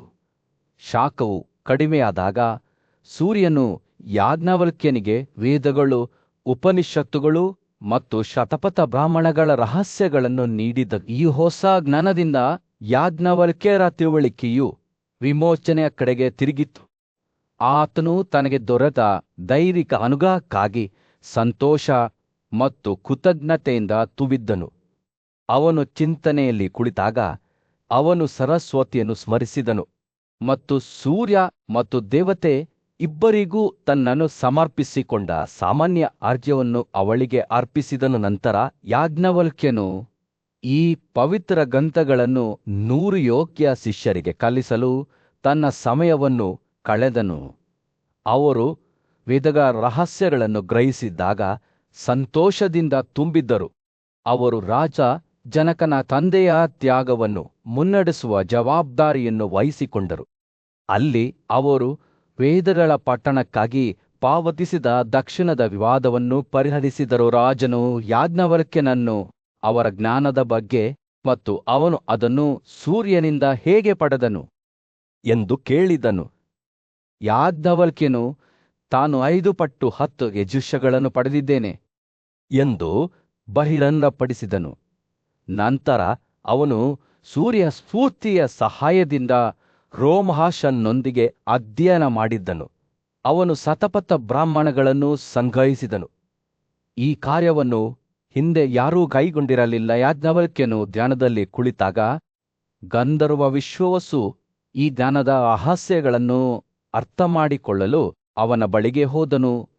ರಾಜನು ಬ್ರಹ್ಮಾಂಡ ಮತ್ತು ಅದರ ಸ್ವರೂಪ ಬದಲಾವಣೆಯ ತತ್ವಗಳು ಮತ್ತು ಪ್ರಕೃತಿ ಮತ್ತು ಪುರುಷರ ನಡುವಿನ ವ್ಯತ್ಯಾಸಗಳು ಸೇರಿದಂತೆ 25 ಪ್ರಶ್ನೆಗಳನ್ನು ಕೇಳಿದನು. ಯಾಜ್ಞವಲ್ಕ್ಯನು ವೇದಗಳು ಮತ್ತು ಉಪನಿಷತ್ತುಗಳ ಬಗೆಗಿನ ತನ್ನ ತಿಳುವಳಿಕೆಯ ಆಧಾರದ ಮೇಲೆ ಪ್ರತಿ ಪ್ರಶ್ನೆಗೆ ಸ್ಪಷ್ಟತೆ ಮತ್ತು ನಿಖರತೆಯೊಂದಿಗೆ ಉತ್ತರಿಸಿದರು. ಅವನು ವಿಶ್ವಾಸವಿಲ್ಲ ಪ್ರಶ್ನೆಗಳಿಗೆ ಉತ್ತರಿಸುವಾಗ ತನ್ನ ಮನಸ್ಸು ಸರಸ್ವತಿ ದೇವಿಯಿಂದ ಮಾರ್ಗದರ್ಶನವನ್ನು ಕೋರಿ ಒಳಮುಖವಾಗಿದೆ ಎಂದು ಯಾಜ್ಞವಲ್ಕ್ಯನು ಬಹಿರಂಗಪಡಿಸಿದನು. ಉತ್ತರಗಳು ಸಹಜವಾಗಿಯೇ ಅವನೊಳಗೆ ಬೆಣ್ಣೆಯಂತೆ ಹುಟ್ಟಿಕೊಂಡವು. ಪ್ರಶಾಂತವಾದ ಅರಣ್ಯದಲ್ಲಿ ಬುದ್ಧಿವಂತ ಮತ್ತು ನ್ಯಾಯಯುತ ರಾಜನಾಗಿದ್ದ ಯುಧಿಷ್ಠಿರನು ಚಿಂತನೆಯಲ್ಲಿ ಕುಳಿತನು. ಅವನು ಜೀವನ ಮತ್ತು ಮರಣದ ನಿಗೂಢತೆಗಳ ಬಗ್ಗೆ ಯೋಚಿಸಿದನು. ಎಲ್ಲಾ ಜೀವಿಗಳಿಗೆ ಕಾಯುತ್ತಿರುವ ಅನಿವಾರ್ಯವಾದ ಅದೃಷ್ಟವನ್ನು ಹೇಗೆ ಮೀರಿಸಬಹುದು ಎಂಬುದನ್ನು ಅರ್ಥಮಾಡಿಕೊಳ್ಳಲು ಪ್ರಯತ್ನಿಸಿದನು. ಆಳವಾದ ಹಂಬಲದಿಂದ ಅವನು ತನ್ನ ಪೂಜ್ಯ ಶಿಕ್ಷಕನಾದ ಭೀಷ್ಮನನ್ನು ಕೇಳಿದನು. ಒಬ್ಬನು ಹೇಗೆ ದೊಡ್ಡ ಶಕ್ತಿ ಮತ್ತು ಸಂಪತ್ತನ್ನು ಗಳಿಸಬಹುದು, ದೀರ್ಘಕಾಲ ಬದುಕಬಹುದು, ಆದರೆ ಅವನತಿ ಮತ್ತು ಮರಣದ ಅಂತಿಮ ಹಣೆಬರಹವನ್ನು ತಪ್ಪಿಸಬಹುದು. ಭೀಷ್ಮನ ಕಣ್ಣುಗಳು ಪವಿತ್ರ ಗ್ರಂಥಗಳಿಂದ ಒಂದು ಪ್ರಾಚೀನ ಕಥೆಯನ್ನು ವಿವರಿಸಲು ಪ್ರಾರಂಭಿಸಿದಾಗ ವಿನಿರಿದವು. ಆತ ಆಧ್ಯಾತ್ಮಿಕ ಅನ್ವೇಷಣೆಗಾಗಿ ತನ್ನ ಜೀವನವನ್ನು ಮುಡಿಪಾಗಿಟ್ಟ ಮತ್ತು ವೇದಗಳ ಆಳವಾದ ತಿಳುವಳಿಕೆಗೆ ಹೆಸರುವಾಸಿಯಾಗಿದ್ದ ಬುದ್ಧಿವಂತ ಭಿಕ್ಷು ಪಂಚಶಿಖನ ಬಗ್ಗೆ ಮಾತನಾಡಿದರು. ಒಂದು ದಿನ ವೇದದ ಪರೋಪಕಾರಿ ಆಡಳಿತಗಾರನಾದ ಜನಕನು ಪಂಚಶಿಖನ ಸಲಹೆಯನ್ನು ಕೇಳಿದನು. ರಾಜನು ವಿಷಯನ್ನು ಕೇಳಿದರು. ಎಲ್ಲಾ ಜೀವಿಗಳಿಗೆ ಕಾಯುತ್ತಿರುವ ಅನಿವಾರ್ಯ ಅವನತಿ ಮತ್ತು ಮರಣವನ್ನು ಮೀರಲು ಯಾವ ಮಾರ್ಗವನ್ನು ಅನುಸರಿಸಬಹುದು? ಇದು ತಪಸ್ಸು, ಜ್ಞಾನ ಅಥವಾ ತ್ಯಾಗ ಮತ್ತು ಪ್ರತಿಜ್ಞೆಗಳಂತಹ ಪವಿತ್ರ ಕಾರ್ಯಗಳನ್ನು ಮಾಡುವುದರ ಮೂಲಕವೇ? ಪಂಚಶಿಖನು ತೀಕ್ಷ್ಣವಾದ ಒಳನೋಟದಿಂದ ಜನಕನನ್ನು ದಿಟ್ಟಿಸಿ ನೋಡಿದನು. ಅವನ ಕಣ್ಣುಗಳು ಯುಗಗಳ ಬುದ್ಧಿವಂತಿಕೆಯನ್ನು ಪ್ರತಿಬಿಂಬಿಸುತ್ತಿದ್ದವು. ಅವನು ಉತ್ತರಿಸಿದನು, ನನ್ನ ಒಡೆಯನೇ, ಸತ್ಯವೇನೆಂದರೆ ಈ ಎರಡು ಮಹಾನುಭವರಿಂದ ಅವನತಿ ಮತ್ತು ಮರಣದಿಂದ ತಪ್ಪಿಸಿಕೊಳ್ಳಲು ಸಾಧ್ಯವಿಲ್ಲ. ಅವು ಸಮಯದ ಪ್ರವಾಹಗಳಷ್ಟೇ ನಿರಂತರವಾಗಿವೆ. ಎಲ್ಲಾ ಜೀವಿಗಳನ್ನು ತಮ್ಮ ಶಾಶ್ವತ ಹರಿವಿನಲ್ಲಿ ಹರಿಸುತ್ತವೆ. ನಾವು ಅಸ್ತಿತ್ವದ ಈ ವಿಶಾಲವಾದ ನದಿಯ ಮೇಲೆ ಕ್ಷಣಿಕ ಕ್ಷಣಗಳು ಮಾತ್ರ, ಮತ್ತು ನಮ್ಮ ಜೀವನವು ಸಮಯದ ಭವ್ಯವಾದ ಚಿತ್ರಣದಲ್ಲಿ ಒಂದು ಸಂಕ್ಷಿಪ್ತ ಮಿನುಗುವಿಕೆಯಷ್ಟೇ. ಪಂಚಶಿಖ ಮಾತನಾಡುತ್ತಿದ್ದಂತೆ ಅವರ ಮಾತುಗಳು ಜೀವನದ ಶಾಶ್ವತತೆಯ ಸ್ಪಷ್ಟ ಚಿತ್ರಣವನ್ನು ನೀಡಿವೆ. ಗಾಳಿಯಿಂದ ಹರಡುವ ಮೋಡಗಳಂತೆ ಜೀವಿಗಳು ಹೇಗೆ ಪರಸ್ಪರ ಸೆಳೆಯಲ್ಪಡುತ್ತವೆ ಎಂಬುದನ್ನು ಅವರು ವಿವರಿಸಿದ್ದಾರೆ. ಅವುಗಳ ಸಂಪರ್ಕಗಳು ಕ್ಷಣಿಕ ಮತ್ತು ಕ್ಷಣಿಕವಾಗಿವೆ. ಅವನತಿ ಮತ್ತು ಸಾವು ತೋಳಗಳಂತೆ ನಿರ್ದಯವಾಗಿವೆ. ತಮ್ಮ ಹಾದಿಯಲ್ಲಿರುವ ಎಲ್ಲರನ್ನೂ ನುಮುತ್ತ ಬಲವಾದ ಮತ್ತು ದುರ್ಬಲ, ಎತ್ತರದ ಮತ್ತು ಚಿಕ್ಕದು. ಆದರೂ ಈ ಅಸ್ಥಿರತೆಯ ನಡುವೆ ಶಾಶ್ವತವಾದ ವಾಸ್ತವವಿದೆಯಾ? ಆತ್ಮ ಪಂಚಶಿಖರ ಮಾತುಗಳು ಜೀವನದ ನೈಸರ್ಗಿಕ ಚಕ್ರದಿಂದ ತಪ್ಪಿಸಿಕೊಳ್ಳಲು ಪ್ರಯತ್ನಿಸುವವರಿಗೆ ಸೌಮ್ಯವಾದ ದಬ್ಬಾಳಿಕೆಯನ್ನು ನೀಡಿತು. ನಾವು ನಮ್ಮ ಸ್ವಂತ ಮರಣವನ್ನು ಎದುರಿಸುವಾಗ ಉದ್ಭವಿಸುವ ಮೂಲಭೂತ ಪ್ರಶ್ನೆಗಳನ್ನು ಯೋಚಿಸಲು ಅವರು ಜನಕನಿಗೆ ಕೇಳಿದರು. ನಾನು ಎಲ್ಲಿಂದ ಬಂದಿದ್ದೇನೆ? ನಾನು ಯಾರು? ನಾನು ಎಲ್ಲಿಗೆ ಹೋಗಬೇಕು? ನಾನು ಯಾರು? ನಾನು ಏನು ವಿಶ್ರಾಂತಿ ಪಡೆಯುತ್ತೇನೆ? ನಾನು ಏನಾಗಬೇಕು? ಆತ್ಮಾವಲೋಕನದ ಈ ಕ್ಷಣದಲ್ಲಿ ಪಂಚಶಿಖ ಆಳವಾದ ಬುದ್ಧಿವಂತಿಕೆಯನ್ನು ನೀಡಿದರು. ನೀವು ಜೀವಿಗಳ ಜನನದ ಬಗ್ಗೆ ಏಕೆ ಸಂತೋಷಪಡಬೇಕು ಮತ್ತು ಅವುಗಳ ನಿಧನದ ಬಗ್ಗೆ ಏಕೆ ದುಃಖಿಸಬೇಕು? ಏಕೆಂದರೆ ಕೊನೆಯಲ್ಲಿ ಅದು ಬಾಹ್ಯ ಜಗತ್ತಲ್ಲ, ಆದರೆ ನಮ್ಮೊಳಗಿನ ಶಾಶ್ವತ ಸಾರವಾಗಿದೆ. ಭೀಷ್ಮನು ಪಂಚಶಿಖರ ಕಥೆಯನ್ನು ಹೇಳುವುದನ್ನು ಮುಗಿಸಿದಾಗ ಯುಧಿಷ್ಠಿರನು ಚಿಂತನಶೀಲ ಮೌನದಲ್ಲಿ ಕುಳಿತನು. ರಾಜನ ಕಣ್ಣುಗಳು ಜೀವನದ ಶಾಶ್ವತತೆಯ ಬಗ್ಗೆ ಆಳವಾದ ತಿಳುವಳಿಕೆಯನ್ನು ಮತ್ತು ನೈಸರ್ಗಿಕ ಕ್ರಮದೊಂದಿಗೆ ಸಾಮರಸ್ಯದಿಂದ ಬದುಕುವ ಮಹತ್ವವನ್ನು ಪ್ರತಿಬಿಂಬಿಸಿದವು. ತಾನು ಹುಡುಕುವುದನ್ನು ಮುಂದುವರಿಸಬೇಕು ಎಂದು ಆತನಿಗೆ ತಿಳಿದಿತು. ಮರತಗಳ ಸಭೆಯಲ್ಲಿ ಪಾಂಡವರಲ್ಲಿ ಹಿರಿಯನಾದ ಯುಧಿಷ್ಠಿರನು ಕುರು ರಾಜವಂಶದ ಪೂಜ್ಯ ಋಷಿಯಾದ ಭೀಷ್ಮನಿಗೆ ಒಂದು ಪ್ರಶ್ನೆಯನ್ನು ಕೇಳಿದನು. ಅದು ಹೇಗೆ ಸಾಧ್ಯ? ಅವನು ಕೇಳಿದನು, ದೇಶೀಯ ಜೀವನ ವಿಧಾನವನ್ನು ತ್ಯಜಿಸದೆ ವಿಮೋಚನೆಯನ್ನು ಸಾಧಿಸುವುದು ಹೇಗೆ? ಅಜ್ಜಿ ಸ್ಥೂಲ ಮತ್ತು ಸೂಕ್ಷ್ಮ ರೂಪಗಳೆರಡನ್ನು ಹೇಗೆ ತ್ಯಜಿಸಬಹುದು ಎಂಬುದನ್ನು ನನಗೆ ತಿಳಿಸಿ. ಇದು ಈ ಮೊದಲು ಅನೇಕ ಋಷಿಗಳನ್ನು ಗೊಂದಲಕ್ಕೀಡು ಮಾಡಿದ ಪ್ರಶ್ನೆಯಾಗಿದೆ ಎಂದು ತಿಳಿದ ಭೀಷ್ಮ ಮುಗುಳ್ನಕ್ಕನು. ಆತನು ಮಹಾನ್ ಬುದ್ಧಿವಂತಿಕೆ ಮತ್ತು ಆಧ್ಯಾತ್ಮಿಕ ಬೆಳವಣಿಗೆಯ ಕಾಲವಾದ ಸತ್ಯಯುಗದಿಂದ ಒಂದು ಪ್ರಾಚೀನ ಕಥೆಯನ್ನು ಹೇಳಲು ಪ್ರಾರಂಭಿಸಿದನು. ಆ ದಿನಗಳಲ್ಲಿ ತ್ಯಾಗದ ಹಾದಿಯಲ್ಲಿ ಸಮರ್ಪಿತನಾಗಿದ್ದ ಮಿಥಿಲೆಯ ದೊರೆ ಜನಕ ಎಂಬ ರಾಜನಿದ್ದನು. ಆತನು ವೇದಗಳಲ್ಲಿ ಮತ್ತು ವಿಮೋಚನೆಯ ಕುರಿತಾದ ಧರ್ಮಗ್ರಂಥಗಳಲ್ಲಿ ಪ್ರವೀಣನಾಗಿದ್ದನು ಮತ್ತು ಆತನ ನಡವಳಿಕೆಯು ಧರ್ಮದ ತತ್ವಗಳಿಂದ ಮಾರ್ಗದರ್ಶಿತವಾಗಿತ್ತು. ಅನೇಕ ಬುದ್ಧಿವಂತರು ಆತನ ಬುದ್ಧಿವಂತಿಕೆಯ ಖ್ಯಾತಿಯಿಂದ ಆಕರ್ಷಿತನಾಗಿ ಆತನ ಸಲಹೆಯನ್ನು ಪಡೆಯಲು ಬಂದರು. ಅಂತಹ ಸಾಧಕರಲ್ಲಿ ಒಬ್ಬರು ಸುಲಭಾರೆ ಎಂಬ ಯೋಗಿನಿಯಾಗಿದ್ದಳು. ಅವಳು ಭೂಮಿಯಲ್ಲಿ ಅಲೆದಾಡಿದಳು, ಯೋಗವನ್ನು ಅಭ್ಯಾಸ ಮಾಡುತ್ತಿದ್ದಳು ಮತ್ತು ಧರ್ಮಗ್ರಂಥಗಳನ್ನು ಅಧ್ಯಯನ ಮಾಡುತ್ತಿದ್ದಳು. ಅವಳು ಜನಕನ ವಿಮೋಚನೆಯ ಭಕ್ತಿಯ ಬಗ್ಗೆ ಕೇಳಿದಳು ಮತ್ತು ಅವನನ್ನು ಭೇಟಿಯಾಗಲು ನಿರ್ಧರಿಸಿದಳು. ತನ್ನ ಯೋಗ ಶಕ್ತಿಗಳಿಂದ ಅವಳು ತನ್ನನ್ನು ತಾನು ಸುಂದರವಾದ ಕನ್ಯೆಯಾಗಿ ಪರಿವರ್ತಿಸಿಕೊಂಡಳು. ದೋಷರಹಿತ ವೈಶಿಷ್ಟ್ಯಗಳು ಮತ್ತು ಅಪ್ರತಿಮ ಸೌಂದರ್ಯದಿಂದ ಅಲಂಕರಿಸಿಕೊಂಡಳು. ಸುಲಭನು ಭಿಕ್ಷುಕನ ವೇಷ ಧರಿಸಿ ಮಿಥಿಲಾಕ್ಕೆ ಆಗಮಿಸಿದರು ಮತ್ತು ರಾಜ ಜನಕನ ಮುಂದೆ ತನ್ನನ್ನು ಪ್ರಸ್ತುತಪಡಿಸಿದನು. ಆಕೆಯ ತೇಜಸ್ಸಿನಿಂದ ದಿಗ್ಭ್ರಮೆಗೊಂಡ ರಾಜನು ಆಕೆಯನ್ನು ಆತ್ಮೀಯವಾಗಿ ಸ್ವಾಗತಿಸಿದನು ಮತ್ತು ಆಕೆಯ ಆತಿಥ್ಯವನ್ನು ನೀಡಿದನು. ಅವರು ಮಾತನಾಡುತ್ತಿದ್ದಾಗ ಸುಲಭನು ಜನಕನ ವಿಮೋಚನೆಯ ತಿಳುವಳಿಕೆಯನ್ನು ಪರೀಕ್ಷಿಸಲು ಪ್ರಾರಂಭಿಸಿದನು. ರಾಜನೇ, ನನಗೆ ಹೇಳು, ನೀನು ನಿಜವಾಗಿಯೂ ತ್ಯಾಗದ ಮಾರ್ಗದಿಂದ ವಿಮೋಚನೆಯನ್ನು ಪಡೆದಿದ್ದೀಯಾ ಎಂದು. ತನ್ನ ಜ್ಞಾನದಲ್ಲಿ ವಿಶ್ವಾಸವಿದ್ದ ಜನಕನು ಮುಗುಳ್ನಕ್ಕನು. ತಾನು ವಿಮೋಚನೆಯ 3 ಮಾರ್ಗಗಳಾದ ಯೋಗ, ತ್ಯಾಗ ಮತ್ತು ವಿಧಿಗಳ ಬಗ್ಗೆ ತನಗೆ ಕಲಿಸಿದ ಸಾಂಖ್ಯ ಋಷಿಯಾದ ಬುದ್ಧಿವಂತ ಪಂಚಶಿಖನ ಅಡಿಯಲ್ಲಿ ಅಧ್ಯಯನ ಮಾಡಿದ್ದೇನೆ ಎಂದು ಅವನು ವಿವರಿಸಿದನು. ತನ್ನ ಸಂಗಾತಿಯ ಮೇಲಿನ ಪ್ರೀತಿ ಮತ್ತು ತನ್ನ ಶತ್ರುಗಳ ಮೇಲಿನ ದ್ವೇಷವನ್ನು ಒಳಗೊಂಡಂತೆ ಎಲ್ಲಾ ಆಸಕ್ತಿಗಳನ್ನು ತಾನು ಮೀರಿದ್ದೇನೆ ಎಂದು ಜನಕನು ಹೇಳಿಕೊಂಡನು. ಆಸಕ್ತಿ ಮತ್ತು ಕ್ರೋಧದ ನಿಷ್ಫಲತೆಯನ್ನು ನೋಡುತ್ತಾ ಅವನು ಎರಡನ್ನೂ ಸಮಾನವಾಗಿ ನೋಡಿದನು. ಈ ತಿಳುವಳಿಕೆಯೊಂದಿಗೆ ಅವನು ಆಸೆಗಳು ಮತ್ತು ದ್ವೇಷಗಳಿಂದ ಮುಕ್ತವಾಗಿ ತನ್ನ ರಾಜ್ಯವನ್ನು ಆಳಿದನು. ಆದಾಗ್ಯೂ ಸುಲಭನಿಗೆ ಮನವರಿಕೆಯಾಗಲಿಲ್ಲ. ಆಕೆ ತನ್ನ ಸ್ವಂತ ಶಕ್ತಿಗಳೊಂದಿಗೆ ಜನಕನಿಗೆ ಬಂಧನವನ್ನು ಕಲ್ಪಿಸುತ್ತಾ ಯೋಗದ ಬಂಧವನ್ನು ಪ್ರವೇಶಿಸಿದಳು. ಸುಲಭನ ನಿಜವಾದ ಉದ್ದೇಶಗಳ ಬಗ್ಗೆ ಅರಿವಿಲ್ಲದ ರಾಜನು ಅವಳ ಉದ್ದೇಶವನ್ನು ಸೋಲಿಸಲು ಯೋಚಿಸುತ್ತಾ ತನ್ನದೇ ಆದ ಸಂಕಲ್ಪವನ್ನು ತನ್ನದೇ ಆದ ನಿರ್ಣಯದಿಂದ ವಶಪಡಿಸಿಕೊಂಡನು. ಆದರೆ ಹಾಗೆ ಮಾಡುವಾಗ ಅವನು ತನ್ನ ರಾಜಮನೆತನದ ಛತ್ರಿ ಮತ್ತು ರಾಜದಂಡವನ್ನು ಕಿತ್ತುಕೊಂಡು ತನ್ನದೇ ಆದ ಸೂಕ್ಷ್ಮ ರೂಪವನ್ನು ಬಹಿರಂಗಪಡಿಸಿದನು. ಇಬ್ಬರೂ ಮುಕ್ತವಾಗಿ ಸಂಭಾಷಿಸುತ್ತಾ ತಮ್ಮ ಸ್ಥೂಲ ಸ್ವರೂಪದಲ್ಲಿ ಉಳಿದರು. ಜನಕನು ತಾನು ಈ ತಿಳುವಳಿಕೆಯನ್ನು ಪಂಚಶಿಖರ ಬೋಧನೆಗಳ ಮೂಲಕ ಪಡೆದುಕೊಂಡಿದ್ದೇನೆ ಎಂದು ವಿವರಿಸಿದನು. ಇದು ವಿಮೋಚನೆಯ ಅತ್ಯುನ್ನತ ಸಾಧನವಾಗಿ ತ್ಯಾಗದ ಮಹತ್ವವನ್ನು ಒತ್ತಿ ಹೇಳಿತು. ಜ್ಞಾನವು ತ್ಯಾಗದಿಂದ ಹುಟ್ಟುತ್ತದೆ.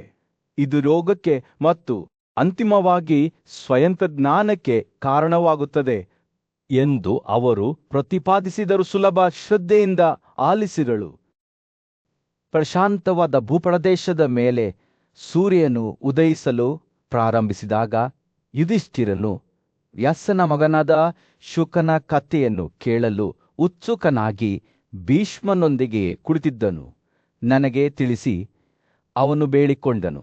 ಶುಕನು ಹೇಗೆ ತ್ಯಾಗಕ್ಕೆ ಒಳಗಾದನು? ನನ್ನ ಕುತೂಹಲವು ಅದಮ್ಯವಾಗಿದೆ. ಭೀಷ್ಮನು ಮುಗುಳಕನು. ಅವನ ಕಣ್ಣುಗಳು ಬುದ್ಧಿವಂತಿಕೆಯಿಂದ ಮಿನುಗುತ್ತಿದ್ದವು.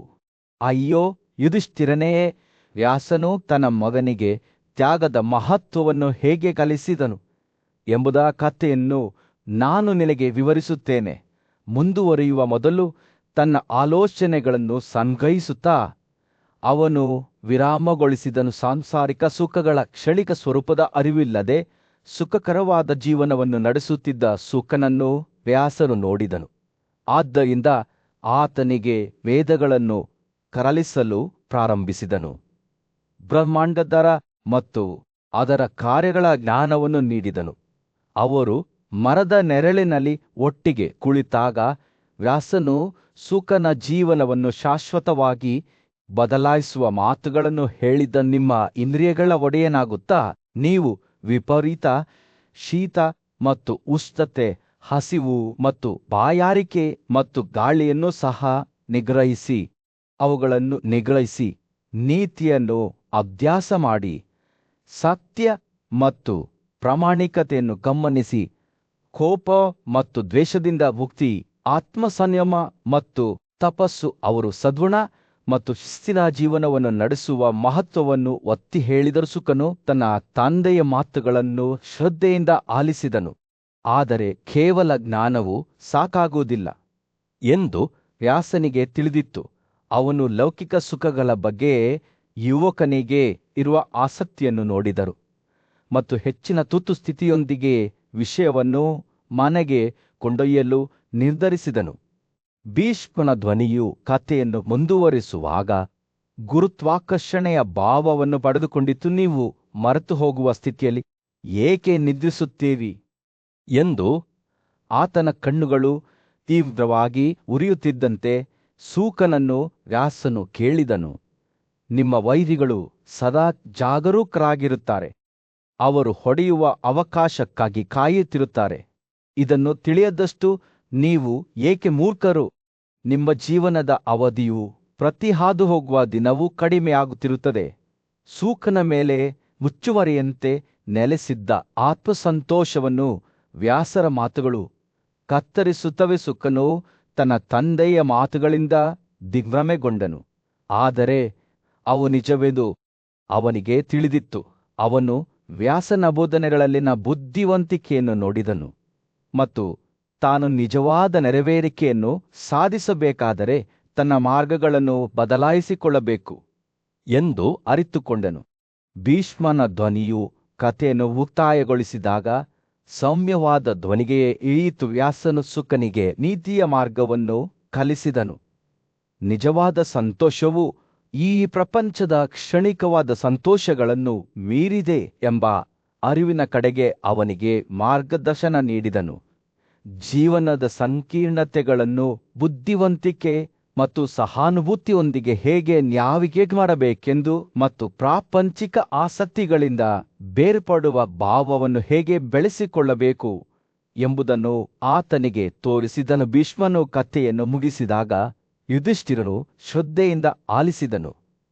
ವ್ಯಾಸನ ಬುದ್ಧಿವಂತಿಕೆ ಮತ್ತು ಅವನ ಮಗ ಸೂಕನ ಪರಿವರ್ತನೆಯ ಬಗ್ಗೆ ಆತನಿಗೆ ಆಳವಾದ ಗೌರವದ ಭಾವವಿತ್ತು.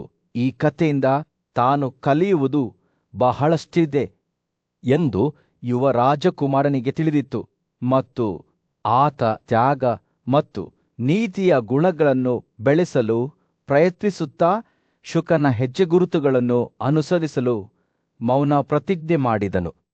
ಪಾಂಡವರಲ್ಲಿ ಹಿರಿಯನಾದ ಯುಧಿಷ್ಠಿರನ ಪವಿತ್ರ ಉಪಸ್ಥಿತಿಯಲ್ಲಿ ಭೀಷ್ಮನು ವ್ಯಾಸನ ಸುಪ್ರಸಿದ್ಧ ಮಗನಾದ ಶುಕನ ಕಥೆಯನ್ನು ವಿವರಿಸಲು ಪ್ರಾರಂಭಿಸಿದನು. ಯುಧಿಷ್ಠಿರನ ಕುತೂಹಲವು ಕೆರಳಿತು ಮತ್ತು ಆತನು ತನ್ನ ಮೊಮ್ಮಗನನ್ನು ಶುಕನ ಜನನ, ಆತನ ಗಮನಾರ್ಹ ತಪಸ್ಸು ಮತ್ತು ಆತ ಸಾಧಿಸಿದ ಅಸಾಧಾರಣ ಅಂತ್ಯದ ಕಥೆಯನ್ನು ಬಹಿರಂಗಪಡಿಸಲು ಕೇಳಿಕೊಂಡನು. ಈ ಕಥೆಯು ಬಹಳ ಮಹತ್ವದ್ದಾಗಿದೆ ಎಂದು ತಿಳಿದ ಭೀಷ್ಮನು ಮುಗುಳ್ನಗುತ್ತಾ ಆ ಘಟನೆಗಳನ್ನು ಗೌರವದಿಂದ ನಿರೂಪಿಸಲು ಪ್ರಾರಂಭಿಸಿದನು. ಋಷಿಗಳು ಒಬ್ಬ ವ್ಯಕ್ತಿಯ ಅರ್ಹತೆಯನ್ನು ಅವರ ವಯಸ್ಸು, ಸಂಪತ್ತು ಅಥವಾ ಸಾಮಾಜಿಕ ಸ್ಥಾನಮಾನದಿಂದ ಅಳೆಯುವುದಿಲ್ಲ ಎಂದು ಅವರು ಹೇಳಿದರು. ಬದಲಿಗೆ ಅವರು ವೇದಗಳ ಅಧ್ಯಯನಕ್ಕೆ ತಮ್ಮನ್ನು ತಾವು ಅರ್ಪಿಸಿಕೊಂಡವರನ್ನು ಗೌರವಿಸುತ್ತಾರೆ. ಯಶಸ್ಸಿನ ಕೀಲಿಯು ಒಬ್ಬರ ಇಂದ್ರಿಯಗಳನ್ನು ನಿಗ್ರಹಿಸುವುದರಲ್ಲಿದೆ, ಏಕೆಂದರೆ ಸಂಯಮದಿಂದ ಮಾತ್ರ ಒಬ್ಬರು ನಿಜವಾದ ಅರ್ಹತೆಯನ್ನು ಗಳಿಸಬಹುದು. ನಂತರ ಭೀಷ್ಮನು ತನ್ನ ಪ್ರೇಕ್ಷಕರನ್ನು ಮೇರುವಿನ ಭವ್ಯವಾದ ಶಿಖರಕ್ಕೆ ಕರೆದೊಯ್ದನು. ಅಲ್ಲಿ ಮಹಾದೇವನಾದ ಮಹಾದೇವನು ತನ್ನ ಪತ್ನಿ ಪಾರ್ವತಿಯೊಂದಿಗೆ ಆಟವಾಡಿದನೆಂದು ಹೇಳಲಾಗುತ್ತವೆ. ಇಲ್ಲಿಯೇ ದ್ವೀಪದಲ್ಲಿ ಜನಿಸಿದ ಋಷಿ ವ್ಯಾಸನು ಅಸಾಧಾರಣ ತಪಸ್ಸನ್ನು ಕೈಗೊಂಡನು. ತನ್ನ ಆತ್ಮದಲ್ಲಿ ತನ್ನನ್ನು ತಾನು ಹಿಂತೆರೆದುಕೊಂಡನು ಮತ್ತು ಧ್ಯಾನದ ಅಭ್ಯಾಸವಾದ ಧರಣದಲ್ಲಿ ತೊಡಗಿಸಿಕೊಂಡನು. 100 ವರ್ಷಗಳ ಕಾಲ ಅವನು ಕೇವಲ ಗಾಳಿಯಲ್ಲಿ ವಾಸಿಸುತ್ತಿದ್ದನು. ಮಹಾದೇವನನ್ನು ಭಕ್ತಿಯಿಂದ ಆರಾಧಿಸುತ್ತಿದ್ದನು. ಭೀಷ್ಮನು ಮಾತನಾಡುತ್ತಿದ್ದಂತೆ ಸಭೆಯು ವ್ಯಾಸನ ತಪಸ್ಸಿನ ಕಥೆಯನ್ನು ನೋಡಿ ಆಶ್ಚರ್ಯಚಕಿತವಾಯಿತು. ಋಷಿಯು ಮಹಾದೇವನನ್ನು ಪ್ರಾರ್ಥಿಸಿ ಅಗ್ನಿ, ಭೂಮಿ, ನೀರು, ಗಾಳಿ ಮತ್ತು ಬಾಲಾಕಾಶದ ಗುಣಗಳನ್ನು ಸಾಕಾರಗೊಳಿಸುವ ಮಗನಿಗಾಗಿ ಪ್ರಾರ್ಥಿಸಿದನು. ತನ್ನ ಮಗನು ಬ್ರಹ್ಮನ ಪ್ರಜ್ಞೆಯನ್ನು ಹೊಂದಿರಬೇಕೆಂದು ಪರಮಾತ್ಮನಿಗೆ ಸಮರ್ಪಿತವಾದ ತಿಳುವಳಿಕೆ ಮತ್ತು ಆತ್ಮವನ್ನು ಹೊಂದಿರಬೇಕೆಂದು ಅವನು ಬಯಸಿದನು. ಮಹಾದೇವನು ವ್ಯಾಸನ ಭಕ್ತಿ ಮತ್ತು ತಪಸ್ಸನ್ನು ಮೆಚ್ಚಿಕೊಂಡು ಆತನ ಮೇಲೆ ಮುಗುಣ್ಣಕ್ಕೂ ಆತನ ಆಸೆಯನ್ನು ಈಡೇರಿಸಿದನು. ತ್ರಿನೇತ್ರದ ದೇವತೆಯಾದ ವ್ಯಾಸನು ತಾನು ಬಯಸಿದ ಗುಣಗಳನ್ನು ಸಾಕಾರಗೊಳಿಸುವ ಮಗನನ್ನು ಪಡೆಯುತ್ತಾನೆ ಎಂದು ಘೋಷಿಸಿದನು.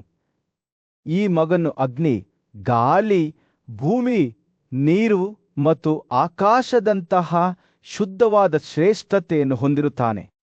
ಆತನ ತಿಳುವಳಿಕೆ ಮತ್ತು ಆತ್ಮವು ಬ್ರಹ್ಮನಿಗೆ ಸಮರ್ಪಿತವಾಗಿರುತ್ತದೆ ಮತ್ತು ಆತನು ಸಂಪೂರ್ಣವಾಗಿ ಪರಮಾತ್ಮನ ಮೇಲೆ ಅವಲಂಬಿತನಾಗಿರುತ್ತಾನೆ. ಭೀಷ್ಮನು ತನ್ನ ಕಥೆಯನ್ನು ಮುಕ್ತಾಯಗೊಳಿಸಿದಾಗ ಯುಧಿಷ್ಠಿರನ ಕಣ್ಣುಗಳು ಗೌರವದಿಂದ ಹೊಳೆಯುತ್ತಿದ್ದವು ಮತ್ತು ಆತನ ಹೃದಯವು ಶುಕನ ಜನನದ ಕಥೆಯನ್ನು ಮತ್ತು ಆತನ ತಪಸ್ಸಿನ ಮೂಲಕ ಆತ ಸಾಧಿಸಿದ ಅಸಾಧಾರಣ ಅಂತ್ಯವನ್ನು ನೋಡಿ ಆಶ್ಚರ್ಯದಿಂದ ತುಂಬಿತ್ತು. ಸಭೆಯು ಕಥೆಯ ಮಹತ್ವವನ್ನು ಮರೆತು ಒಂದು ಕ್ಷಣ ಮೌನವಾಗಿತ್ತು. ಈ ಪವಿತ್ರ ನಿರೂಪಣೆಯಲ್ಲಿ ಭೀಷ್ಮನು ಯುಧಿಷ್ಠಿರನಿಗೆ ಋಷಿಗಳ ಪ್ರಾಚೀನ ಬುದ್ಧಿವಂತಿಕೆಯನ್ನು ಬಹಿರಂಗಪಡಿಸಿದ್ದನು. ನಿಜವಾದ ಅರ್ಹತೆಯು ಬಾಹ್ಯ ಸಾಧನೆಗಳಲ್ಲಿಲ್ಲ, ಆದರೆ ಆಂತರಿಕ ಶಕ್ತಿ ಮತ್ತು ಭಕ್ತಿಯ ಕೃಷಿಯಲ್ಲಿದೆ ಎಂದು ಅವನಿಗೆ ನೆನಪಿಸಿದನು. ಯೋಗದ ಪರಿವರ್ತಕ ಶಕ್ತಿ ಮತ್ತು ಆಧ್ಯಾತ್ಮಿಕ ಬೆಳವಣಿಗೆಯ ಅನ್ವೇಷಣೆಯಲ್ಲಿ ತಮ್ಮನ್ನು ತಾವು ಸಮರ್ಪಿಸಿಕೊಂಡವರ ಅಪರಿಮಿತ ಸಾಮರ್ಥ್ಯಕ್ಕೆ ಸಾಕ್ಷ್ಯವಾಗಿ ಶುಕನ ಕಥೆಯು ಕಾರ್ಯನಿರ್ವಹಿಸಿತು. ಕಾಡಿನ ಹೊದಿಕೆಯೊಂದರಲ್ಲಿ ಭೀಷ್ಮನು ಚಿಂತನೆಯಲ್ಲಿ ಕುಳಿತು ಯುಧಿಷ್ಠಿರನಿಗೆ ತನ್ನ ಪ್ರಸಿದ್ಧ ಪೂರ್ವಜ ಋಷಿ ವ್ಯಾಸನ ಕಥೆಯನ್ನು ವಿವರಿಸಿದನು. ಸತ್ಯವತಿಯ ಮಗನಾದ ಭೀಷ್ಮನು ಪ್ರಾರಂಭಿಸಿದನು. ದೇವರುಗಳಿಂದ ದೊಡ್ಡ ವರವನ್ನು ಪಡೆದಿದ್ದನು ಮತ್ತು ಈಗ ಬೆಂಕಿಯನ್ನು ಸೃಷ್ಟಿಸಲು 2 ಕೋಲುಗಳನ್ನು ಒಟ್ಟಿಗೆ ಉಜ್ಜುವಲ್ಲಿ ನಿರತನಾಗಿದ್ದನು.